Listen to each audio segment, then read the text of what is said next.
For August the 24th, 2018, we talk about the Sekiro release date announcement, Dead Cells, and we ask you which game sequel most and least improved on its predecessors. Welcome to Level 254.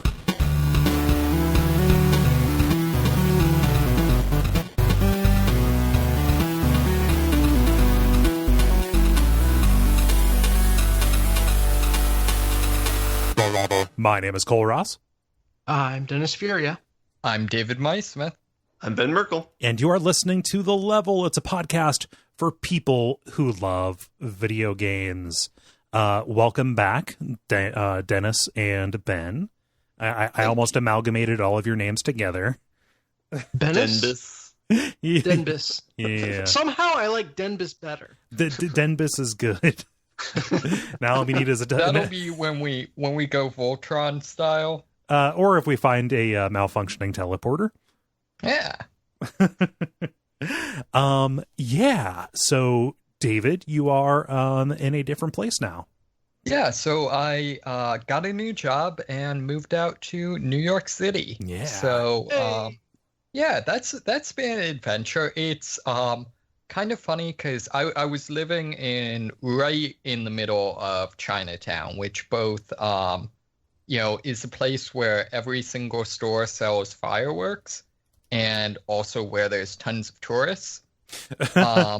So there's, very, very commotion. Whereas on the other hand, I'm currently in the financial district of Manhattan. Oh, so it empties out every night at 6 o'clock? Right. So I think I'm the one person who moved to New York City and was kind of uncomfortable by the lack of commotion. Gosh, the city's dead. But it is really interesting. I feel like this is the most stereotypical thing to say, but it's interesting seeing all the history and stuff like that. I'm a couple blocks from the New York Stock Exchange, which is apparently across the street from where George Washington was sworn in as president, which is the federal building, right? Right, exactly. Yeah, exactly. Which is right next to the Trump building, so that's less good. But you're down in the financial district. If I mail you a dozen eggs, could you go throw it at the bowl? Provided you have a mask on. Tell you what, I'll mail you 2 dozen eggs. You throw one of the dozen, and then you keep the other for yourself. You fry them bad boys up, scramble them. We can make this work. So I have one thing that is. I don't know. I feel like maybe this is something that's now known, but to me it's sort of like those things where they'll show you pictures of the pyramid and then they'll zoom out and you'll realize that it's literally right outside of Cairo. Right. I feel like there's almost an opposite thing with the bowl where it's actually not particularly near the stock exchange. Oh, huh. Yeah, it's on some other side street, and it's really south compared to Wall Street. Yeah, it's down closer to what, like Battery Park. Right, exactly. So, which is, I don't know, it's just kind of interesting. It's also, I mean, it makes sense, but it's also kind of entertaining or weird or something. Obviously, lots of tourists around. A lot of them, taking the pictures you'd expect. Wall Street. There's, like I said, at the federal building, there's a huge, double life-size statue of George Washington. So stuff like that, as featured in the ending of Metal Gear Solid 2. Yeah. Continue. But you also see a fair number of people taking pictures of the Trump building, which is kind of funny. I mean, it makes sense, but it's also still kind of weird. Wait a minute. Yeah. But assholes can travel as well. Assholes can be tourists as well. Well, see, actually, from what I can tell, I think, you can't tell because the city is so, incredibly multicultural and a melting pot. Mm-hmm. But I think actually most of them are foreign tourists. Yeah. Which again, that makes sense. Seeing. Yeah. I would want a picture of a building named after, I don't know, Angela Merkel or someone. Yeah, president's still the president. Yeah, right. Exactly. I thought you were gonna say they sounded like hate pictures to me. No. Oh well, Also, if they were wasting actual film, I would probably look sideways a little bit more. But digital photo, it's basically free. Yeah. Well, congratulations. Had you been to New York before? So basically, I did a family vacation once that we left out of New York, mm-hmm. but it was very much just like we got there and were there for like an hour or two. We went and saw like Ellis Island and the Statue of Liberty, and that's pretty much it. Yeah. Well, yeah. So you've got a whole wide city in front of you. Yeah. And so I was only committed to live there for 3 months. So who knows if this still holds true. But when I was there, it was like, fuck feeling any kind of aversion to doing something touristy. Like that stuff is there because it's cool. So like I went into, I'm going to spend a couple days at the Natural History Museum. In fact, I did that with my brother. When my family was in town, we went to Ellis Island and the Statue of Liberty Island, etc. We even just rode the Staten Island ferry for fun. Just as a way to get acclimated. Yeah, I still think I haven't rid them yet, but the Roosevelt Island tramway, mm-hmm. I still think it's just really, really awesome. Yeah. Also, the existence of Roosevelt Island is very funny. Yeah, and just in general, I don't know. I'm just kind of surprised someone hasn't just been like, why don't we not? It can just be a rock down there in the river. Oh, yeah. Also, a little bit interesting is the Chinatown is slowly taking over.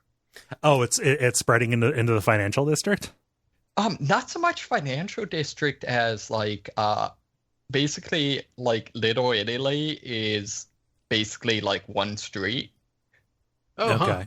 From what I understand, what's left of Little Italy is basically the kind of touristy Little Italy, and then the restaurants that are super, super good Italian food. They're institutions, Mm-hmm. But all of my understanding is it's no longer at all a thing where just people that just are Italian live there. What's Chinese for spicy meatball? Oh. No, so speaking of people being in or about to be in different places, Cole, you got some stuff going on too. Yeah, I bought a house. What? Yeah. Mm-hmm. That's +5 adult, right? I know, right? Yeah, no. So I'm moving back to North Central Ohio to be closer to family. And also Cedar Park. Cedar Point. Cedar Point, excuse me. No, Cedar Park. He knows what he said. I got your back. Cedar Park. I don't live around there, so I don't know the name of it. Yeah. Kingwood Center. I mean, that's a thing. Yeah, I would be about an hour and a half away from Cedar Point. But yeah, there's Kingwood Center. Get this. They make you pay to go into Kingwood Center now. Really? Yeah. So if you want to get in, primarily they did this to take advantage of people who got their prom pictures or homecoming pictures taken there. But yeah, it's $5 a head to get in there and look at the garden. Huh? That's I've never been so outraged. I guess if it's hey, the endowment's having shortfalls or something, then I can do that. But I can't think. I wouldn't think it would be. Yeah. Yeah, that might be the case. Yeah, but no, I want to be. Order. Yeah. There is a Cedar Park, Ohio. It's just outside of Youngstown. Oh, yeah. That's the other side of the state, though. Yeah. Cedar Point is in Upper Sandusky. Yeah. No. So going to be up there to be closer to family, to reduce cost of living, so I can focus on doing this stuff and writing and building my own business instead of making my landlord rich. Let's say that. Yeah, so I'm really excited. That's going to be it's going to be coming up here in the middle of September. Is when my move is going to be. So I'll watch for an episode maybe to be either late or missing that week. But yeah, I'm super excited. It's a cute little 3-bedroom house. Gonna have a yard. Gonna be able to get a pet. All that good stuff. So when you say writing, is that like Hexcrank, or do you have like a project you're hoping to start up? David, don't spoil that for people. I'm not actually chastising. Yeah, stuff like that, and also additional projects doing contract writing for folks, things like that. Cool. So, yeah, it is all really cool stuff. Ben, how's the streaming situation going to change? Not at all. I will have fast internet there too. All right, sweet. Yeah. I'm just trying to figure out. There's one bedroom for sleeping. Uh-huh. I'm too scared to advance that joke any further. I'm just saying, you I get a can't cat do the cam. bit, guys, on my own. You could do a cat cam now on streaming if you wanted to do that. I could, yeah, just have a camera down at foot level, Yeah. and get an IP camera out in the yard on my bird feeders to have a bird cam too. Yeah. Yeah. Man, I'm looking forward to all of just the. But don't cross over those two. That won't end well. It'd be very funny, and have people vote on which is cuter at the moment, the cat or the birds. Oh, I meant more like which is going to win, the cat or the... Yeah. No, 3 bedrooms. So I've already scoped it out. The master bedroom is actually going to be my office because it is bigger and it has a little half bath off of it. And it's the true master of Cole's life. Yes. Work rules everything around me. Ream. No, and then another bedroom's going to be for me and my sleeping, and there's going to be a guest bedroom, in case somebody wants to come by. Dibs. Noted. Yeah. No problem. There's cool stuff to see. Take you guys down by the prison. That's less weird than it sounds. Longer, I dare you. What's that? Said make that list longer, I dare you. Well, Kingwood Center. We've got the prison and Kingwood Center. Yeah, we got Kingwood Center, Malabar Farm. Now it costs money though. Oh yeah, well I mean $5, whatever. Yeah, all right. Yeah, so I'm surprised Cedar Point isn't on that list. Yeah, Cedar Point. We're in Carousel. Where's Cedar Park? Yeah, Cedar Park. Also, I feel like we periodically say this, but the art museum in Cleveland, on top of being like on all the other things, a really good art museum, is also like the art museum in America for medieval weapons and armor. Oh wow, I had no idea. Yeah. No, it's like that. It comes up. I even though I don't practice it, I keep tabs some on like the people that are kind of reviving the European martial arts stuff, and it comes up fairly often in like discussions and stuff. Oh, it happens to me all the time. I'll be like, "Oh, I'm from Ohio," and they're like, "Oh yeah, the place with the art museum that's got the medieval weaponry." Yeah.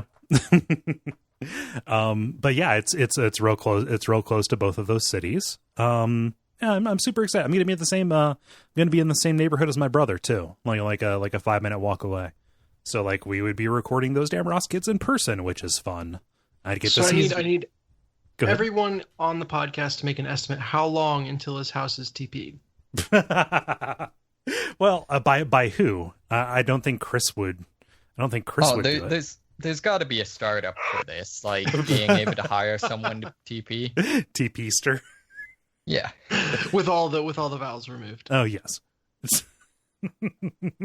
So that's my news. I'm super excited about it. Somebody off air said, "Oh yeah, that's adult plus or whatever." Yeah, it's a thing. I'm just I'm very excited to be closer to family. Is what I am what I'm looking forward to. That and having a place of my own without a downstairs neighbor, a new downstairs neighbor who smokes. Oh no! Oh boy! Yeah, she moved Can in. you burn the place down on your way out? No, she's otherwise nice, but she smokes, and you can. Look, all right. PSA: if you're gonna smoke, at least be a dick. All right. Don't make me conflicted in my hate for you. Yeah.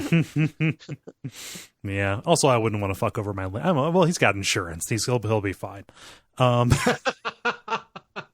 now it's recorded, so you can't. Yeah. Well. Well, no, because they never expect you to, admit it on air. Right. Do it in plain sight, just like Well, okay. Yeah. The last apartment I was in.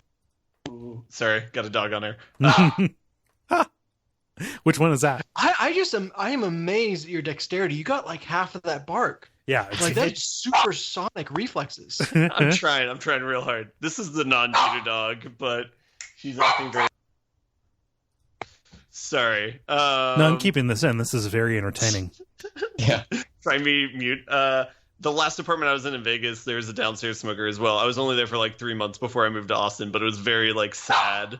Yeah. Yeah. Yeah. Also, Barkmüter sounds like a German like tactics game. Barkmüter. Oh man. So I feel like I've talked a lot about myself, uncomfortably so. So, Dennis, what you got going on? Man, I spent a long time away, so I am now back. You went on vacation, right? Went on vacation, went to the Finger Lakes in New York. It is beautiful there. They have lots of wineries there, and my current slurring is due to one of those wines. But what'd you go with? It was a Pinot Gris from Glenora Winery. Nice. The area is known for Riesling, but my favorite wine was actually a rosé, dry rosé from Fox Run. Okay, yeah. So, but no, it was an amazing time, and I'll talk more about it on the show proper. But the amazing thing was I vacationed with my in-laws, and we spent most of our time at the house playing board games together. And man, that was fun. So yeah, we'll talk more about that in a bit. Yeah. Well, cool. But did hiking, and I already mentioned the wineries, so that was the vacation. Yeah. Well, that sounds like a lot of fun. Ben, if you can speak around the dog barking. Yeah, I'm holding said dog now, so I think she's under control. But I can hear her whimper. Oh no. Yeah, she was a yawning. Whatever. Anyway. Okay. Not much going on. I played another board game. I will not talk about it on the show, so I'll just briefly mention it now. It's I don't know if I mentioned it in a previous week or not. It's called Gaia Project, but it's a game I played at Gen Con that I really liked. So I'm getting some of my friends into playing that. So we'll probably play that again in a week or so. Mm-hmm. So that's been a lot of fun. Nice. And next week I'm having a goodbye party for one of the dogs, not this one, but the other one. So, yeah. Yeah. Well, I expect to hear how that party went. It's called a doggone party, by the way. That is so good. It can't not be good. Yeah, no, that is inspired. Mm-hmm. Yeah. Cool. Well, this has been a very long pre-show, a very long kind of opening here. I'm kind of champing at the bit to talk about the news and the multiplayer and talk about what we've been playing. We've got the usual kind of show for you. So why don't we get started with the brief, where we talk about things that are happening in the world of video games around us. I'm going to lead off real quick so we can get it out of the way. In the patented Cole, a thing is happening at a certain time story. Sekiro, Shadows Die Twice, the new From Software game, kind of the game that is in the Souls-like repertoire, done by Hidetaka Miyazaki. That currently has a release date. It is coming out on PS4, PC, and Xbox One simultaneously worldwide on March the 22nd of 2019. There were also some details about a collector's edition that appears to come with a scroll and a couple of coins and some books and strategy guides and a figure and stuff. That would probably be exorbitantly priced.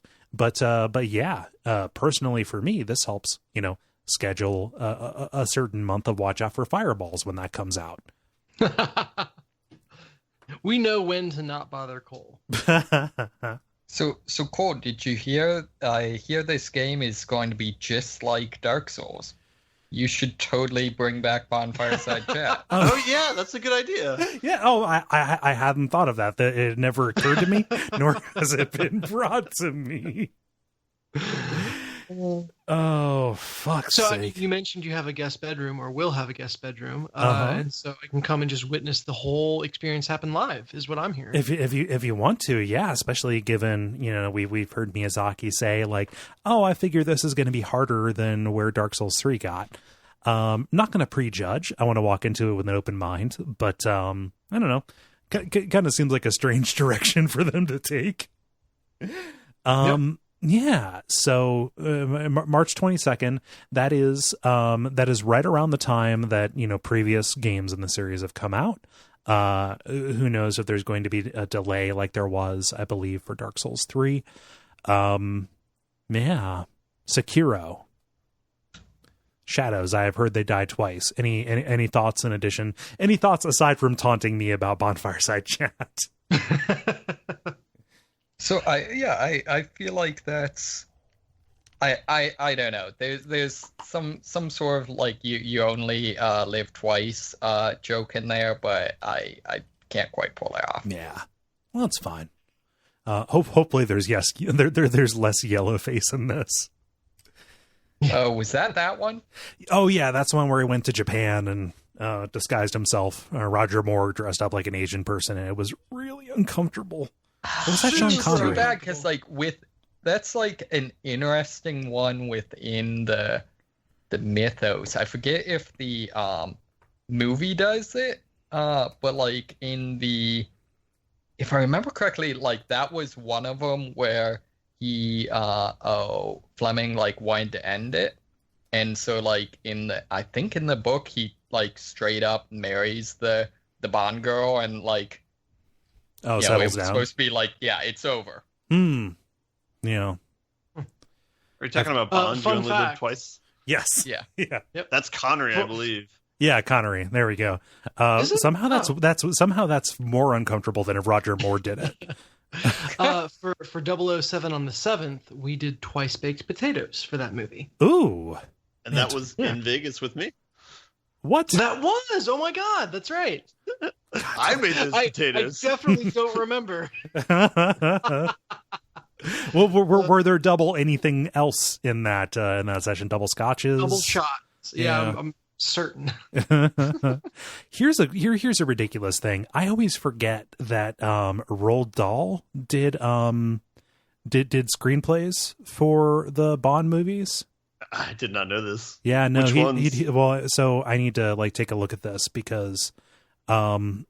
Here's his bibliography. He at least did. You only live once. Or you only live twice. I guess. Fuck. But yeah. He did the first treatment for the movie. It was called "You Only Live Once." Yeah, and they said we got to add some kick to it. It was a downer. James Bond died. Ben, that's also the first place I ever played The Last of Us. And I played through the opening sequence. Okay. Which is a very climactic ending. And then leveraged the PlayStation Plus cloud save feature to be able to pick up from there when I bought it for myself. Okay. No. I remember that very much being a game similar to like what The Witness is now, where whenever someone comes to visit, I just sit them in front of my TV and say, "Here, play this for like 5 minutes."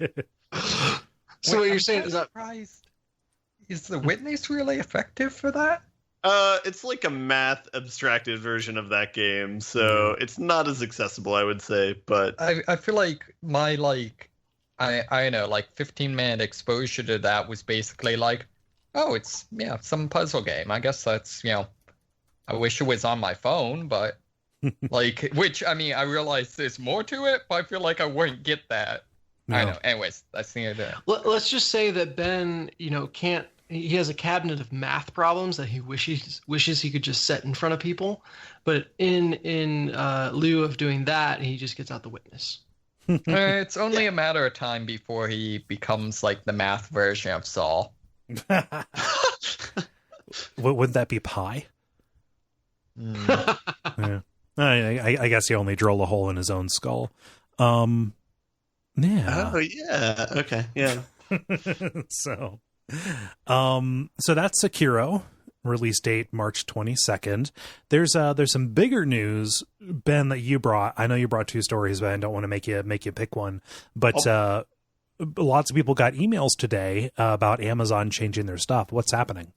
Yeah, so there's kind of two downgrades. I had found of one, and then Jala pointed me to another that's coming up down the pike. So in the middle of August, let me get this right, they're going, or at the end of August, they're going to get rid of the discounts on pre-ordering games over Amazon. Yeah. This is kind of a bummer. It doesn't affect me as much because usually I like to buy games in person day of, just so I can get it quicker or be sure that I'll get it quicker. But it is kind of like a nice feature because it's usually a 20% discount on pre-orders. So that's kind of a bummer for people who are really into that. And then the other thing that's ending soon is in the middle of September, they're downgrading the Twitch Prime service so that you will then get advertisements. You'll have to like pay $10 a month to stick with the advertisement-free service. Yeah, you have to go with Twitch Turbo. Yeah. So what is the point of doing Prime then? Yeah, like Twitch Prime. Twitch Prime gets you free games from them every month, along with like Loot Crate kind of stuff for like in-game content for specific games, and also it gives you a free subscription to throw around at twitch.tv/Duckfeed.tv. Yeah. More like Amazon base, am I right? Yes. Amazon is basic. Or like, Amazon, would it be composite? Something maybe. like that, yeah. Amazon secondary. Yeah. Amazon subprime, guys. But I do feel like, I don't know, it seems like Amazon Prime is becoming less and less of a decent deal. So the price keeps going up, but for a very long time, for a period of 4 or 5 years, they just kept on adding a whole bunch of shit into it. Like there's basically a worse version of Netflix built into your Amazon Prime subscription. There's that. Right. There was Twitch Prime. There's 1,000 other things. And get this, what makes it worth it is we found an automated service that will email if your package is more than 2 days to be delivered. Okay. Which is like the fundamental promise. And like they've figured out how to like programmatically go through all the systems needed to get a big refund or like we're sorry amount of money. Yeah. So I think we've had one package be late and we got like $10 back. Wow. Yeah. Okay. So if I had any idea what that was named, I would say it. But I don't. Yeah, it just seems like I know they've axed a lot of the like Prime videos I was interested in, and it seems like now whenever I go and look for something, it's usually not available on Prime for what I want to buy, and 2, like their search interface is just horrible. Oh yeah, it's a nightmare to use, but it's there. That was supposed to be a joke. There's no. Oh yeah, no. I felt like it was more effective just letting it hang. What were you gonna say, Ben? I was gonna just pile on this with like general they're just being unsatisfied with things like how Netflix started adding like commercials for their own products within the service now. Mm-hmm. I know there's some internet outrage about that. Yeah. But at the same time, Disenchantment just came out this week, and that was pretty good. So I don't know. Definitely like a mixed bag. Yeah. A little bit of additional information. So that 20% discount, which I did utilize, utilize, which I did use. That isn't entirely going away. What they're doing is something far more weaselly, which is it's no longer a flat 20% off the price of what you buy. Instead, it is an up to $10 rebate, maybe sometime within 30 days of when you buy the game. So the idea being you get just basically $10 of Amazon credit to apply to whatever you buy next. So they get all the money, and then just there's a floating $10 let it ride that happens as long as you keep buying new games from Amazon. Is it new games explicitly, or is it anything? It is specifically a release date thing. So like I just recently ordered the Shenmue 1 and 2 collection for PS4 and Yakuza Kiwami 2. I just ordered those, and like, yeah, I got 20% off of those. So like overall that saved me approximately like $22. But when you reinvest that money or whatever, when you spend that money, does it have to be on games or can it be on anything? I think it can be on anything. Okay, gotcha. I was going to say, I would be mad about that. I would call that sleazy, except there's no situation in which I will not use that. Oh, for sure. See, yeah. I thought that, but then I don't know, like I've legitimately, had trouble finding anything I wanted recently on Amazon. Like, yeah, I get. Congratulations for surpassing materialism. No, I think it's more just like not wanting to buy Chinese knockoffs. Yeah, not wanting to do the to mess with the whole counterfeit game. So Cole, you mentioned Yakuza Kiwami. I did. Dog. Yeah. Yeah, I have some thoughts on that game. I have some things to say about that game. Go for it. I was not intentionally setting up a segue, but here we are. Subconscious segue. Yeah. Subconscious segue, the best kind. That's how long we've been doing this, folks. But yeah, so that game, if I may move us along, you may. That game has in the heart of its downtown area, so Yakuza open world game, you can run around, a version of Tokyo. It has an arcade in it, Club Sega, that actually has a bunch of cabinets from old Sega games. Yeah, Space Harrier and Hang On and such. Most notably, it has Virtua Fighter 2.1 and then the Mech Battler Virtual On, which I'd never heard of before now, but apparently people have a lot of affection for. Yeah. And so it's just really interesting to see Sega in particular doing this hiding games within games kind of idea. Like they've done this a lot, particularly in Yakuza. And it's kind of this interesting way to keep old games alive. Sorry. Can you retake? It's kind of an interesting way to keep games alive. Yeah, and it's kind of an interesting way to keep old games alive or give old games new life. In that, here's the opportunity for a whole new set of people to get exposure to them that wouldn't normally. Yeah, as opposed to Nintendo actively killing them off. Fuck's sake! Yeah. I am so angry. And I mean, angry is probably no. I'm indignant.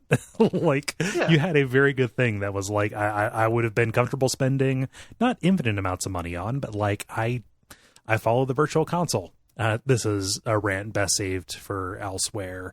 But no, this is they've been doing this for a little while, at least since Yakuza 0. I know that they've done that.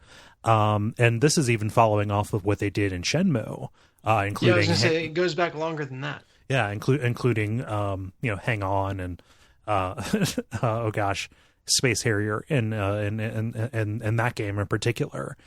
This is really cool. It's a little bit like Animal Crossing when they included all of those NES ROMs in that as well. Like play this game for long enough, and guess what? Here you play the NES version of Donkey Kong, which is fun. Yeah, it is. Yeah. Games within games. Yeah, it's the article talks about it as a way to preserve old games. I don't know if I buy that, just because this game itself is going to get old. But it's kind of a cool concept, and it's just a nice little doesn't cost anyone anything, and it's them being really cool and nice about it. Yeah. So I mean, this is an article on Kotaku, kind of talking about this being a sneaky way for Sega to preserve their older games, or at least make them available for people to play. Frank Cifaldi, kind of a noted game preservationist and historian, the person who runs and curates that video game museum that goes from retro game show to retro game show. He says, in here, there's a quote that I think is very good. What I think we're in the most danger of losing right now is context. I think we're in danger of losing the history around these games as opposed to losing the ability to launch and play them. So when we look at something like Yakuza, which are almost always either period games or games that are very much fixed in their particular time and place, the fact that you as Kiryu run into this Tokyo arcade and you see how it's laid out and you see all the people around, like, you understand, this game isn't just the code and whatever it spits out onto the screen. This game is where I play it, who I'm near, who I play it with, etc. It's a facsimile, and like all facsimiles, it's imperfect. But I think that it is a stretch in a right direction. Yeah, I'm trying to get a beat on the posters on the wall in the picture of the arcade in this article, which makes for great podcasting. But I wonder if these are actual like game art posters or if they're just kind of manufactured. I wouldn't be surprised. Yeah. But just Sega seems to get this on a level that a lot of other places, Nintendo, don't. I know. I'd never heard. This is kind of off topic, but I'd never heard of Space Harrier, so I pulled up the Wikipedia for it. I love their little tag on it. Now we're off to the fantasy zone. That's a sci-fi game set. Yeah, well, is it a sci-fi game? Because the cover art is straight up a dude fighting dragons and Cyclops woolly mammoths. Yeah, you do fight dragons and shit, but it does have space in the title. So yeah, well, yeah, I'm excited. I'm excited to jump into it. Yeah, those I don't know, those are interesting games. I need to boot up the one they put on PlayStation Plus a while back again. Yeah, I have both 4 and 5 on PlayStation Plus, and I understand that at least 5 is really good. And I played Yakuza 1, which is an amazing game. What relation does Sleeping Dogs have to Yakuza? Sleeping Dogs is a really good game, but it is not at all related. Like, okay. One thing, it's set in China. In Hong Kong, I believe. Gotcha. Okay. Never mind then. Yeah. But it's a really good game. It's notable for like being, I guess, like anti-whitewashed. Like almost all of the voice actors are, actually Chinese, stuff like that. It's good. A lot. If I remember correctly, I think like a lot of the incidental dialogue is actually, I guess, Hong Kong's probably Cantonese, stuff like that. And it's just a good game. Yeah. Western developed too is kind of one of the other differences, but they're both similar in terms of being semi-open world-ish brawlers, where you explore kind of a section of a city and do missions and stuff around it. Sleeping Dogs could be seen as kind of like a fast follow. Not a fast follow. It came out 7 years after. Came out in 2012. Yakuza came out in 2005. It can be seen as being inspired by Yakuza. Also, the live action trailer for it is pretty awesome. Yeah. Let's see. We should move quickly through this. David, what do you have? All right. So us? I had a couple of quick hits. Someone posted on Hacker News a GitHub repo that is apparently a fan-made Pikmin engine. So now you can make Pikmin games.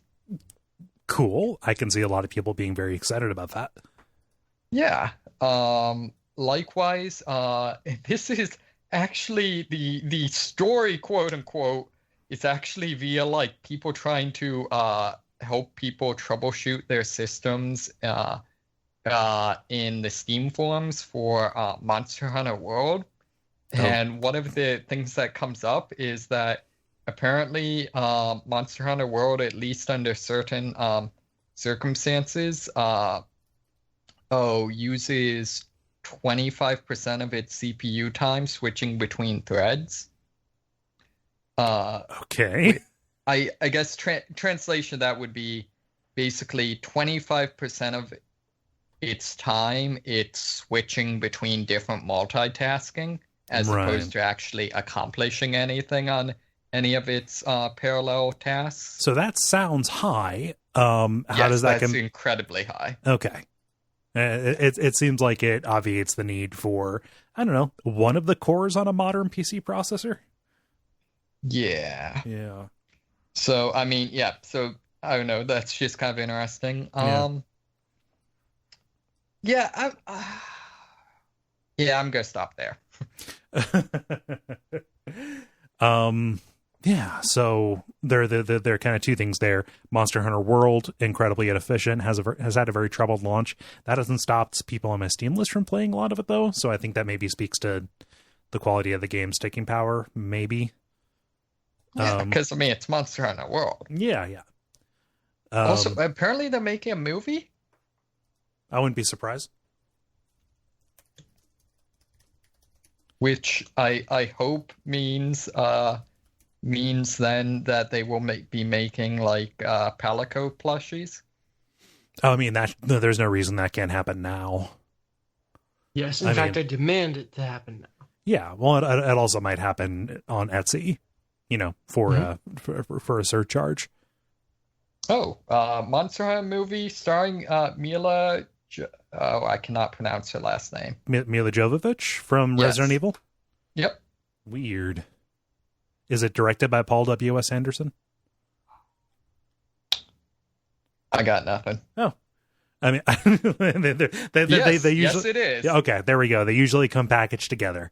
And the result is always amazing. Very consistent quality that I dare say scratches at the ceiling of what cinema can offer humanity. Oh, I'm sorry, floor. Scratches at the floor of what cinema can offer. Multiplayer. Now it is time for the multiplayer, where we ask you a question and then you answer it. Dennis, what is the question that you asked the nice people? Yeah, I asked about, the whole third time's the charm rule, or, second or fourth or fifth or whatever. Basically, what sequel has made the biggest leap in quality over its predecessor, as well as what about the biggest dip in quality versus its predecessor? Yeah, I will get us started here with Mike, who says, in this world where everybody and their dog has developed a good open world game, it's hard to fathom how revolutionary Grand Theft Auto 3 was when it was released in 2001. This is true in general, but it is doubly so in comparison with the first two titles in the series, which were funny and clever, but not particularly fun to play. I would go so far as to argue that GTA 3 might be one of the most important video games in the history of the medium. As far as the biggest dip in quality, that's a tricky one. I'm going to say Hitman Absolution. I will concede that it's a pretty decent stealth action game, but it was a very poor Hitman game. It was a real disappointment, especially seeing how IO did such a great job with Blood Money. Thankfully, they managed to right the ship with Hitman 2016. Ben, given your dismissive psh, do you have a rebuttal to that? I didn't say psh, I said ouch, but it wasn't my favorite one. I don't know if I would put it on like top of the list of like biggest dips in quality of games, maybe, because it was still like a fine game to me at least. Yeah. But I do agree that it was not as good as like Hitman 2 or Hitman Contracts or Hitman Blood Money. So, right. Yeah. So like any of the other Hitman games. I never played the first one, so maybe I don't know. But yeah, totally agree with Mike on Grand Theft Auto 3. That was going to be my answer if that was not the first one here. So yeah. It is hard to beat a game that kind of single-handedly created a whole genre or a whole kind of bloodline for a genre, right? Yeah. Ben, what does Greg say? Greg says, biggest leap is a tough one for me because there were so many good ones. For me, I personally argue either Mass Effect 2 or Half-Life 2. I didn't think it was possible to improve on the original games, but the developers somehow did it for those 2 sequels. Biggest drop-off for me was ActRaiser 2, which I'm not sure what that game is. They removed the sim part, and the platforming was a lot harder and not as good. ActRaiser as a series was kind of a tentpole of early SNES games. Okay. It's a game where you played as a god, and at least in the first one, you split time between managing your civilization and also doing platformer levels and fighting bosses. ActRaiser 2 is interesting, but I did not have very much fun attempting to play it.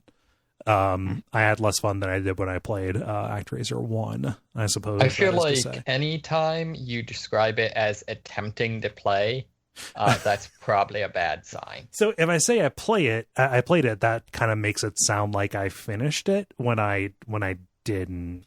I played it in order to get... I'd say I play lots of things. Yeah.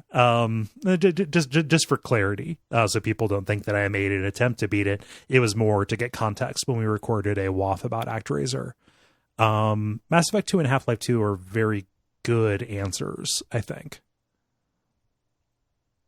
Mass Effect 2 in particular. I think Half-Life 2, yeah.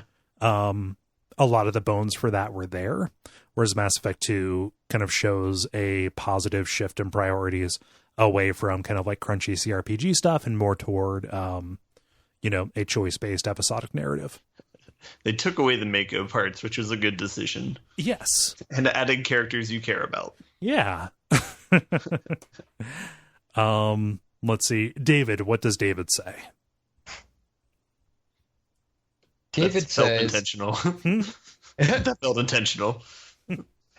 David says, improvement, SteamWorld Dig to SteamWorld Dig 2. Kept all the amazing audio-visual work and really expanded on the gameplay in a great way. Misstep, Xenosaga Part 1 to 2. Really took the combat and character building down a notch from the first game. Did improve again in Part 3, though. Yeah, I never played beyond Xenosaga Part 1, but SteamWorld Dig 2 keeps the core satisfying loop of SteamWorld Dig 1 and adds a grappling hook, which is the cheapest way possible to get me on your side, I guess.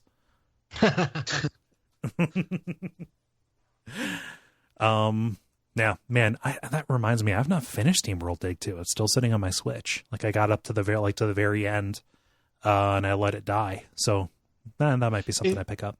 Is it bad that I can't remember if I've played SteamWorld Dig or SteamWorld Dig 2? I mean, you don't... it's most likely that you played the first one. I don't remember you talking about the second one. Okay. Yeah. So is SteamWorld Dig more Dig Dug or more Terraria? That's more Terraria, I guess, because it is about a resource cycle as opposed to kind of like single screen kind of stuff. Also, it's more about kind of constant downward exploration. Okay. Yeah, with a small little like detours into puzzle chambers and puzzle rooms. Oh, okay. Yeah. Let's see, Dennis. What does Monstera say? Best improvement: Pokemon Gold, Silver, Day and Night Cycle. Pokemon had genders, full colors, 2 regions. Best Pokemon game ever. Worst dip: the Kojima Productions Game Boy Advance game Boktai 2. Excuse me. Ditched its stealth, which was amazing in the first game. And Jak 2. Oh, you stuck me with this one. It took amazing 3D platforming with great levels designed around exploration and made it a GTA wannabe in every way. The edgy voice acting and shoehorned story, guns for some reason, terrible driving, and an empty open world which had nothing to do in it other than crash into other flying cars. I bought the trilogy for PS3, fucking adored the first one, but gave up on the second one after they asked me to skate to advance the story.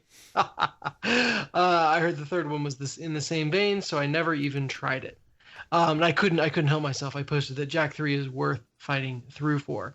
I will also say, as someone who, like, my first exposure to open world games was not GTA, it was Jak 2.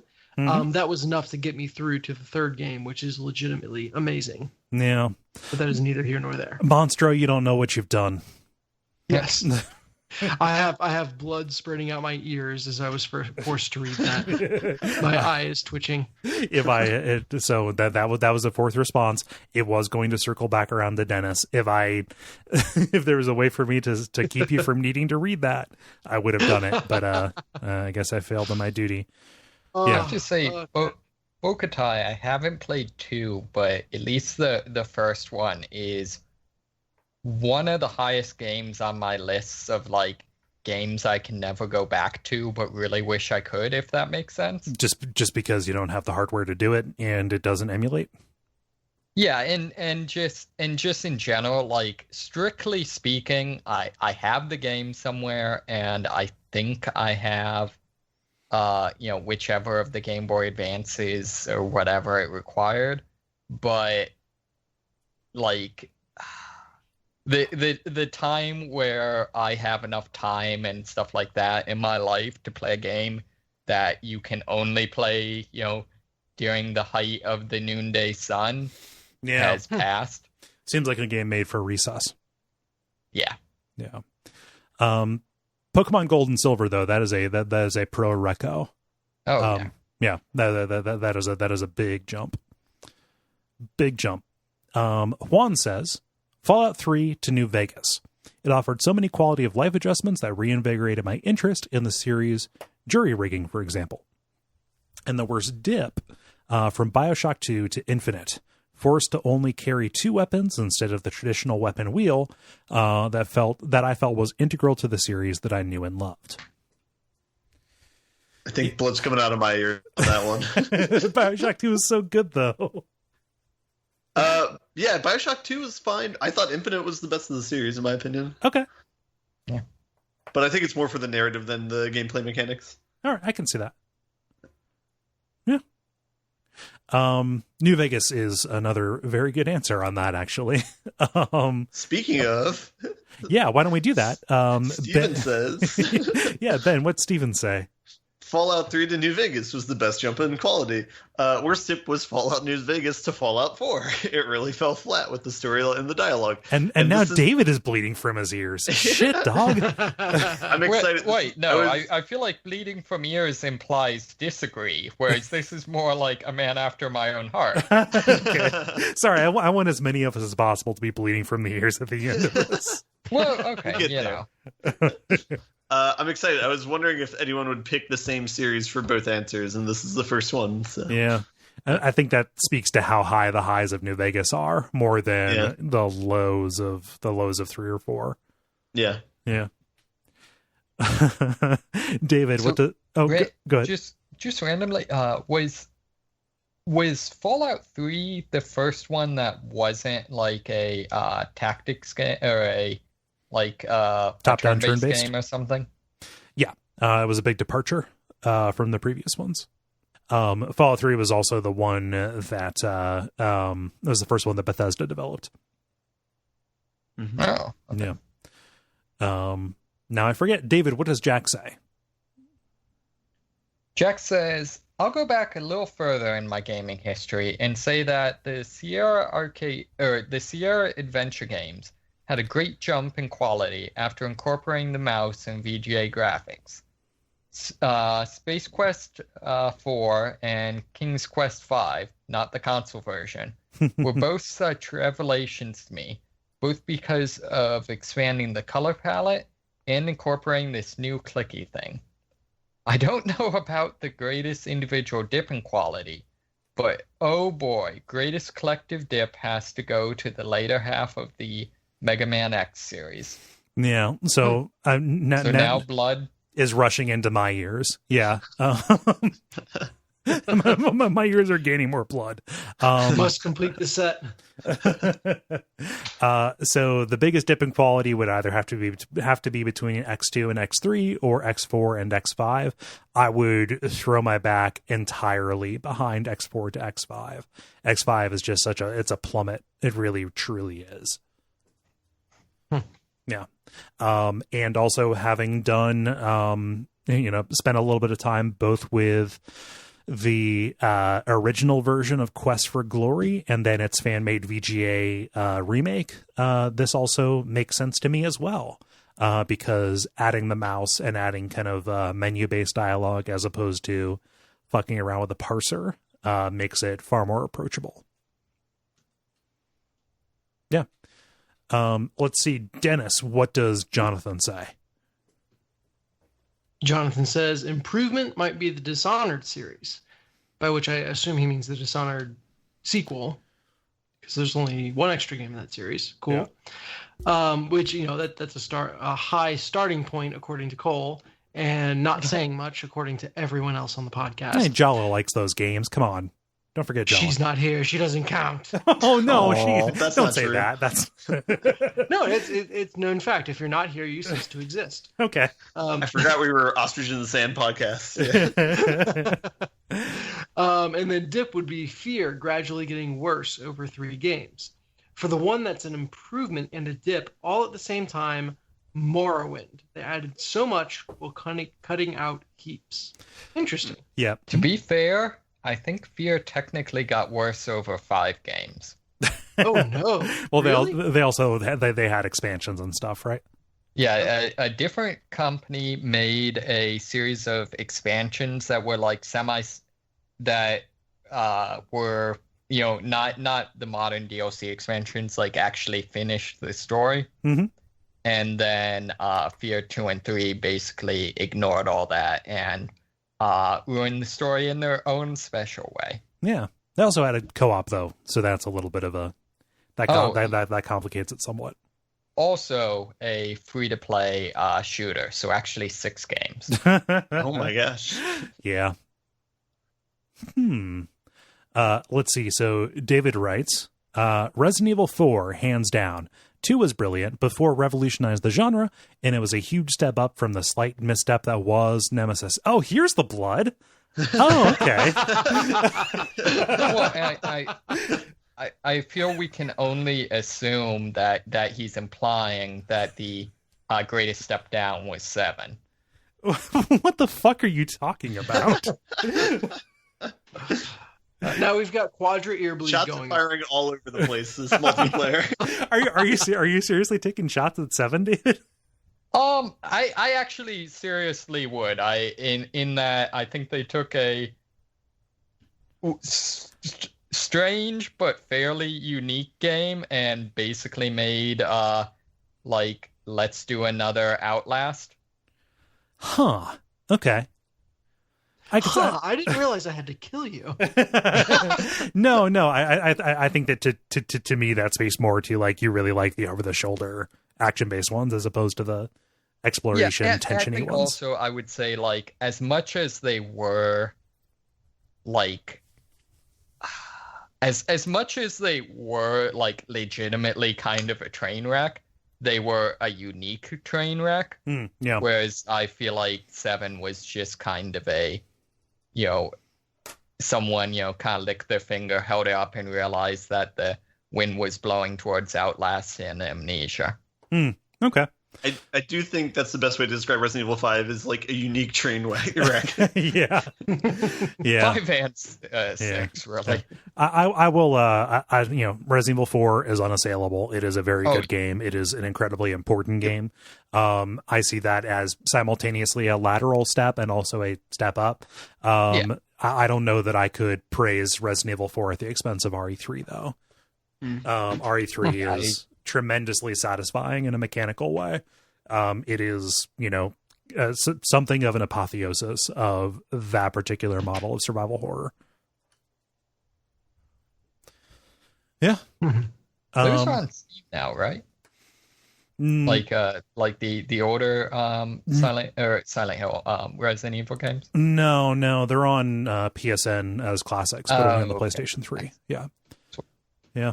I'm sorry, I got so blinded with rage I forget who wrote that one. Was that you, Dennis, or was that was me? Don't you dare pin that on me. No, that was me. Ben, what does Adam say? Adam says Donkey Kong Country 2 was a great sequel, such great improvements to things like bonus levels and collectibles, but still great gameplay from the first intact. Devil May Cry 2 was definitely a low point. The story was poor, and they took away Dante's charm. Gameplay was repetitive, with more than a few bosses that I had to slowly kill with endless pistol shots. Let's get an ear check. Anyone bleeding on that one? Oh no, like, all right. I would be shocked if you could find like even a super hardcore like Devil May Cry fan that didn't say that Devil May Cry 2 was basically crap. All right. Yeah. Oddly enough, that's the only game in the series that I've never even remotely touched. Yeah. Like, I think I've played like the first level of the first game, and then I played 3, 4, and everything else. But I've never touched 2. Yeah, I think the only like contribution it made is I think the way pistols handle while you're in the air while in the subsequent games were actually like more or less based on the animation and stuff like that for that from 2, but that's basically all it added. Yeah.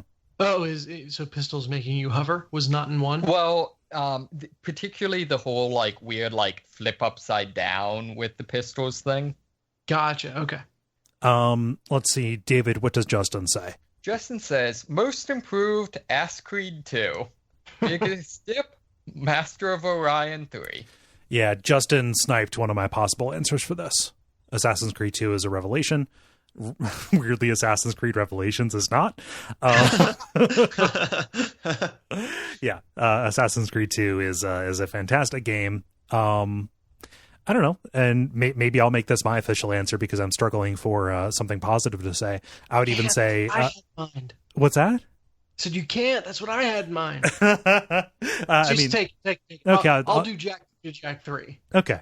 Just Black Flag, Dennis. No, Assassin's Creed Brotherhood. I would say that is a similarly big jump for me, although I don't know, the jump from 1 to 2 is hard to argue with. So who knows? Which if that's one my answer. first added multiplayer? Brotherhood. Okay, then that one was definitely my answer. Yeah. Yeah. Let's see here. Dennis, what does Bill say? He says BioShock to BioShock 2. Interesting. The gameplay feels better because you don't have to choose between wielding a plasmid or a weapon. Combat encounters were improved, and I enjoyed setting up rooms full of mines, turrets, tripwires, hacked cameras, and cyclone traps laced with bees and or fire for splicers in a tower defense sort of way to either fight splicers or protect little sisters while they're harvesting. Whew, that is a very full room. Like, you need to start with a big room. Mm-hmm. You do. Like, sorry, we can't harvest in this room. We need at least twice as big. Yeah. Just so I can set up all my shit. He continues, the change to hacking made things feel more tense before and during combat. I think I like this feature more than the previous pipe/tile game that could freeze time.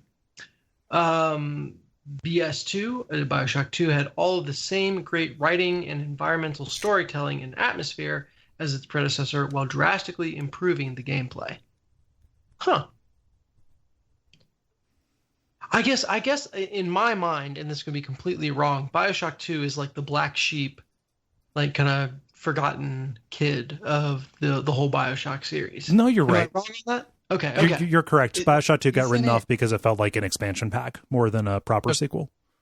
Is it also like semi non-canonical or at least like not that important to the story or something?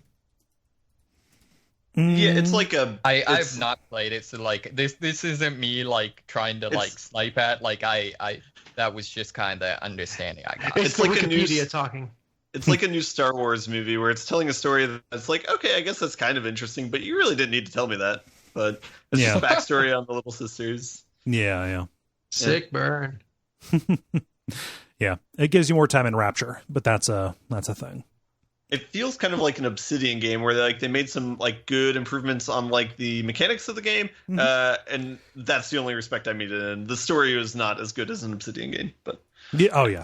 Okay, I'm like, what? I was gonna say it would not rise to Obsidian levels. I like the story in BioShock 2 quite a bit, primarily because it kind of looks at a similar idea of a persuasive but hypocritical autocrat from a different direction.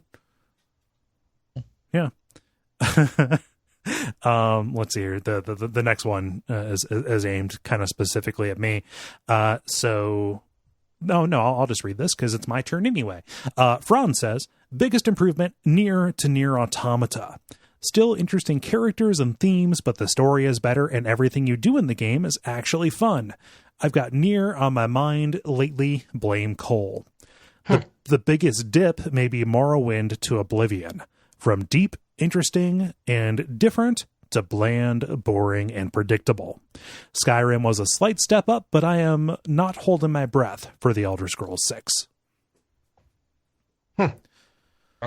Is Elder Scrolls 6 like officially in development? Yeah, they announced it. And they did like a small little kind of just fluffy teaser reveal, but I'm kind of surprised. That seems like the type of game they don't make anymore. New games?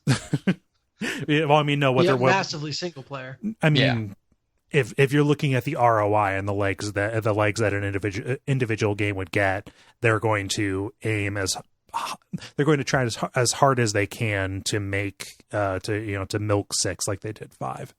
So, Ben, what does Noah say? Noah says, best improvement, Devil May Cry 2 to Devil May Cry 3. So we have another entry in this. Mm-hmm. The series could easily have ended after 2 due to how bland, repetitive, and soulless it felt. But Devil May Cry 3 kicked everything back into high gear with colorful characters, focus on over-the-top stylish gameplay and cutscenes, and a much improved combat system. Worst dip is Resident Evil 6 is hot garbage, but thanks to a passable combat system, it can actually be a lot of fun to play through with somebody and laugh your butts off at the absurdly clunky dialogue and story beats. Yep. I'd be curious because a lot of these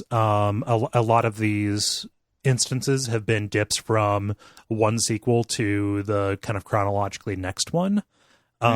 Is 6? I'd be curious. Does Noah consider 6 to be that much worse than 5? Because I think that 6 is a lot better than 5. Yeah, it's probably 6 in comparison to 4. Yeah. See, I feel like 6 is like me being more serious, less trolling Cole. I feel like 6 is kind of a weird one in that it kind of was the crystallized moment where they sort of embraced everything that was kind of clunky about where they were going with Resident Evil. Yeah. Whereas 5, like, I don't know that like it was gameplay wise or even like really story wise better or worse than the others, so much as it was just kind of generic. Yeah.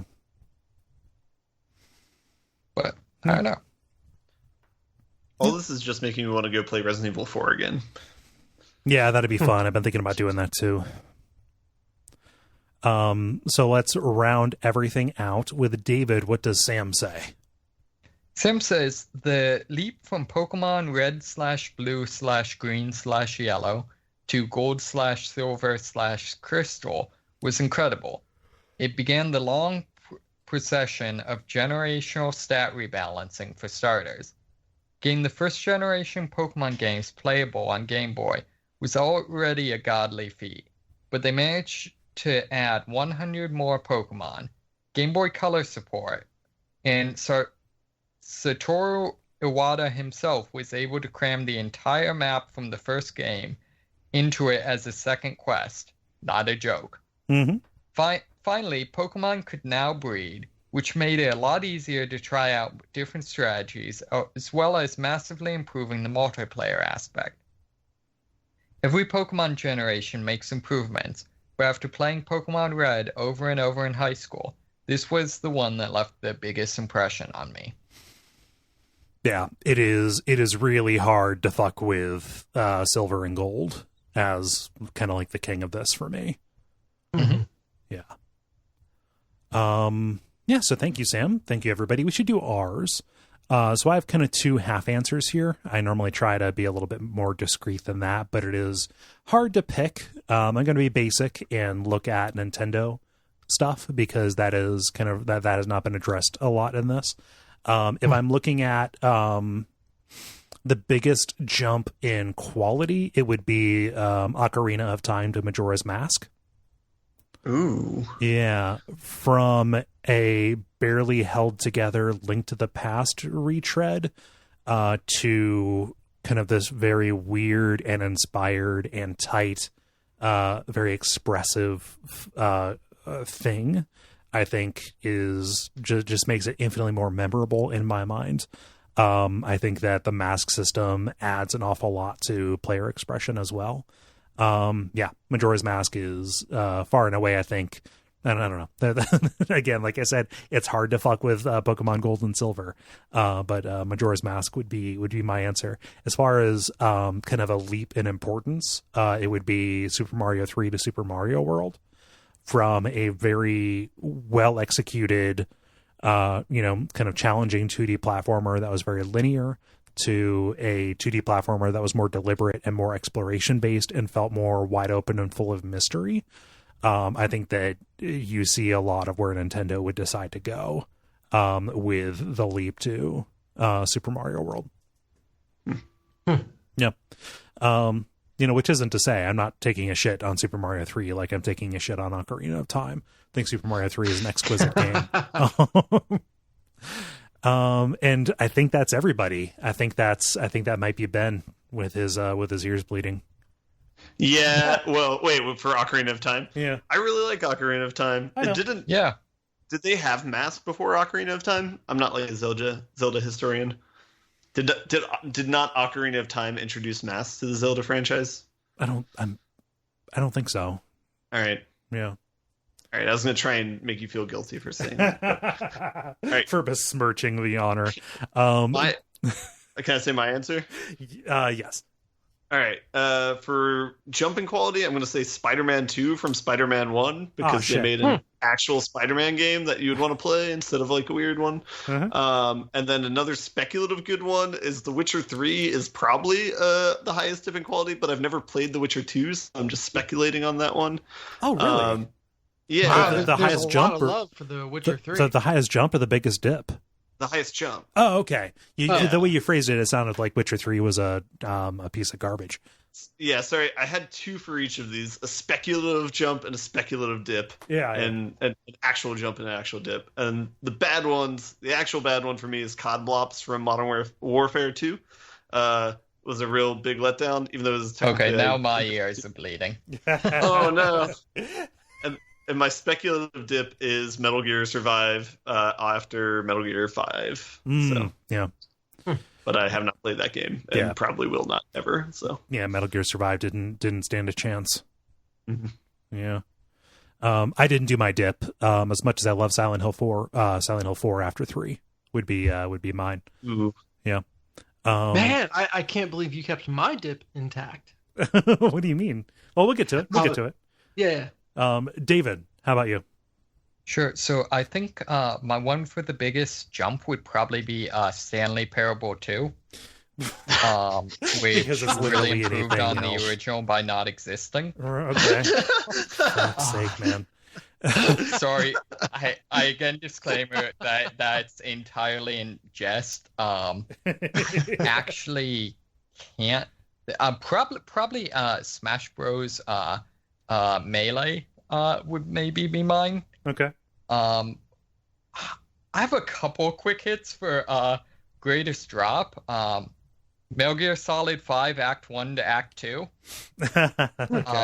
Far Cry 5. Okay. City of Heroes to Champions Online. Mm. But I think the one I'm gonna go with for maybe being one that's would fly under the radio would be Wario Land 3 to 4. Oh shit. Yeah. No, when they added traditional death. Added traditional death and also took a game that was just crazy long and made it like a pretty quick like hub and spoke or kind of hub and spoke like level system. Yeah. Just kind of cut away at it, diminished it. Yeah. I will say two other hits just for games that I still like, but I lost things that I felt diminished them would be Deus Ex losing the conspiracy theory elements Right. And DMC losing the design of Ebony and Ivory and the controls. Okay. The control specifically from 3 to 4. Yeah. Well, I would say from the previous Devil May Cry games to DMC. So all of them use the same design for Ebony and Ivory being 1911s, and then all of them had pretty much the same controls. Okay. Yeah. So when they switched developers momentarily. Yeah. And Dennis, how about you? Yeah, so for dipping in quality, I would take any of the attempts to jump Sonic into the new generation. Oh, that's hard. Sonic Unleashed or Shadow the Hedgehog. Yeah, I would have needed to play those seriously. And it's hard to it's really hard to say, like, you know, was Sonic 3D Blast the dip there? Like there are a lot of culprits for what drove that particular nail into that particular coffin. Oh, good. I'm not. I don't think I've ever seriously played a Sonic game, so like this sounds eloquent. My understanding was that the fandom a lot would argue like Sonic 2D to the Dreamcast games was even like a huge dip. Yes. Yeah. Or is that just being kind of sour grapes, or is that? No, that's a pretty safe dividing line, but I think that what people who are particularly nostalgic for those games will ignore is that things got flaky before that. Yeah.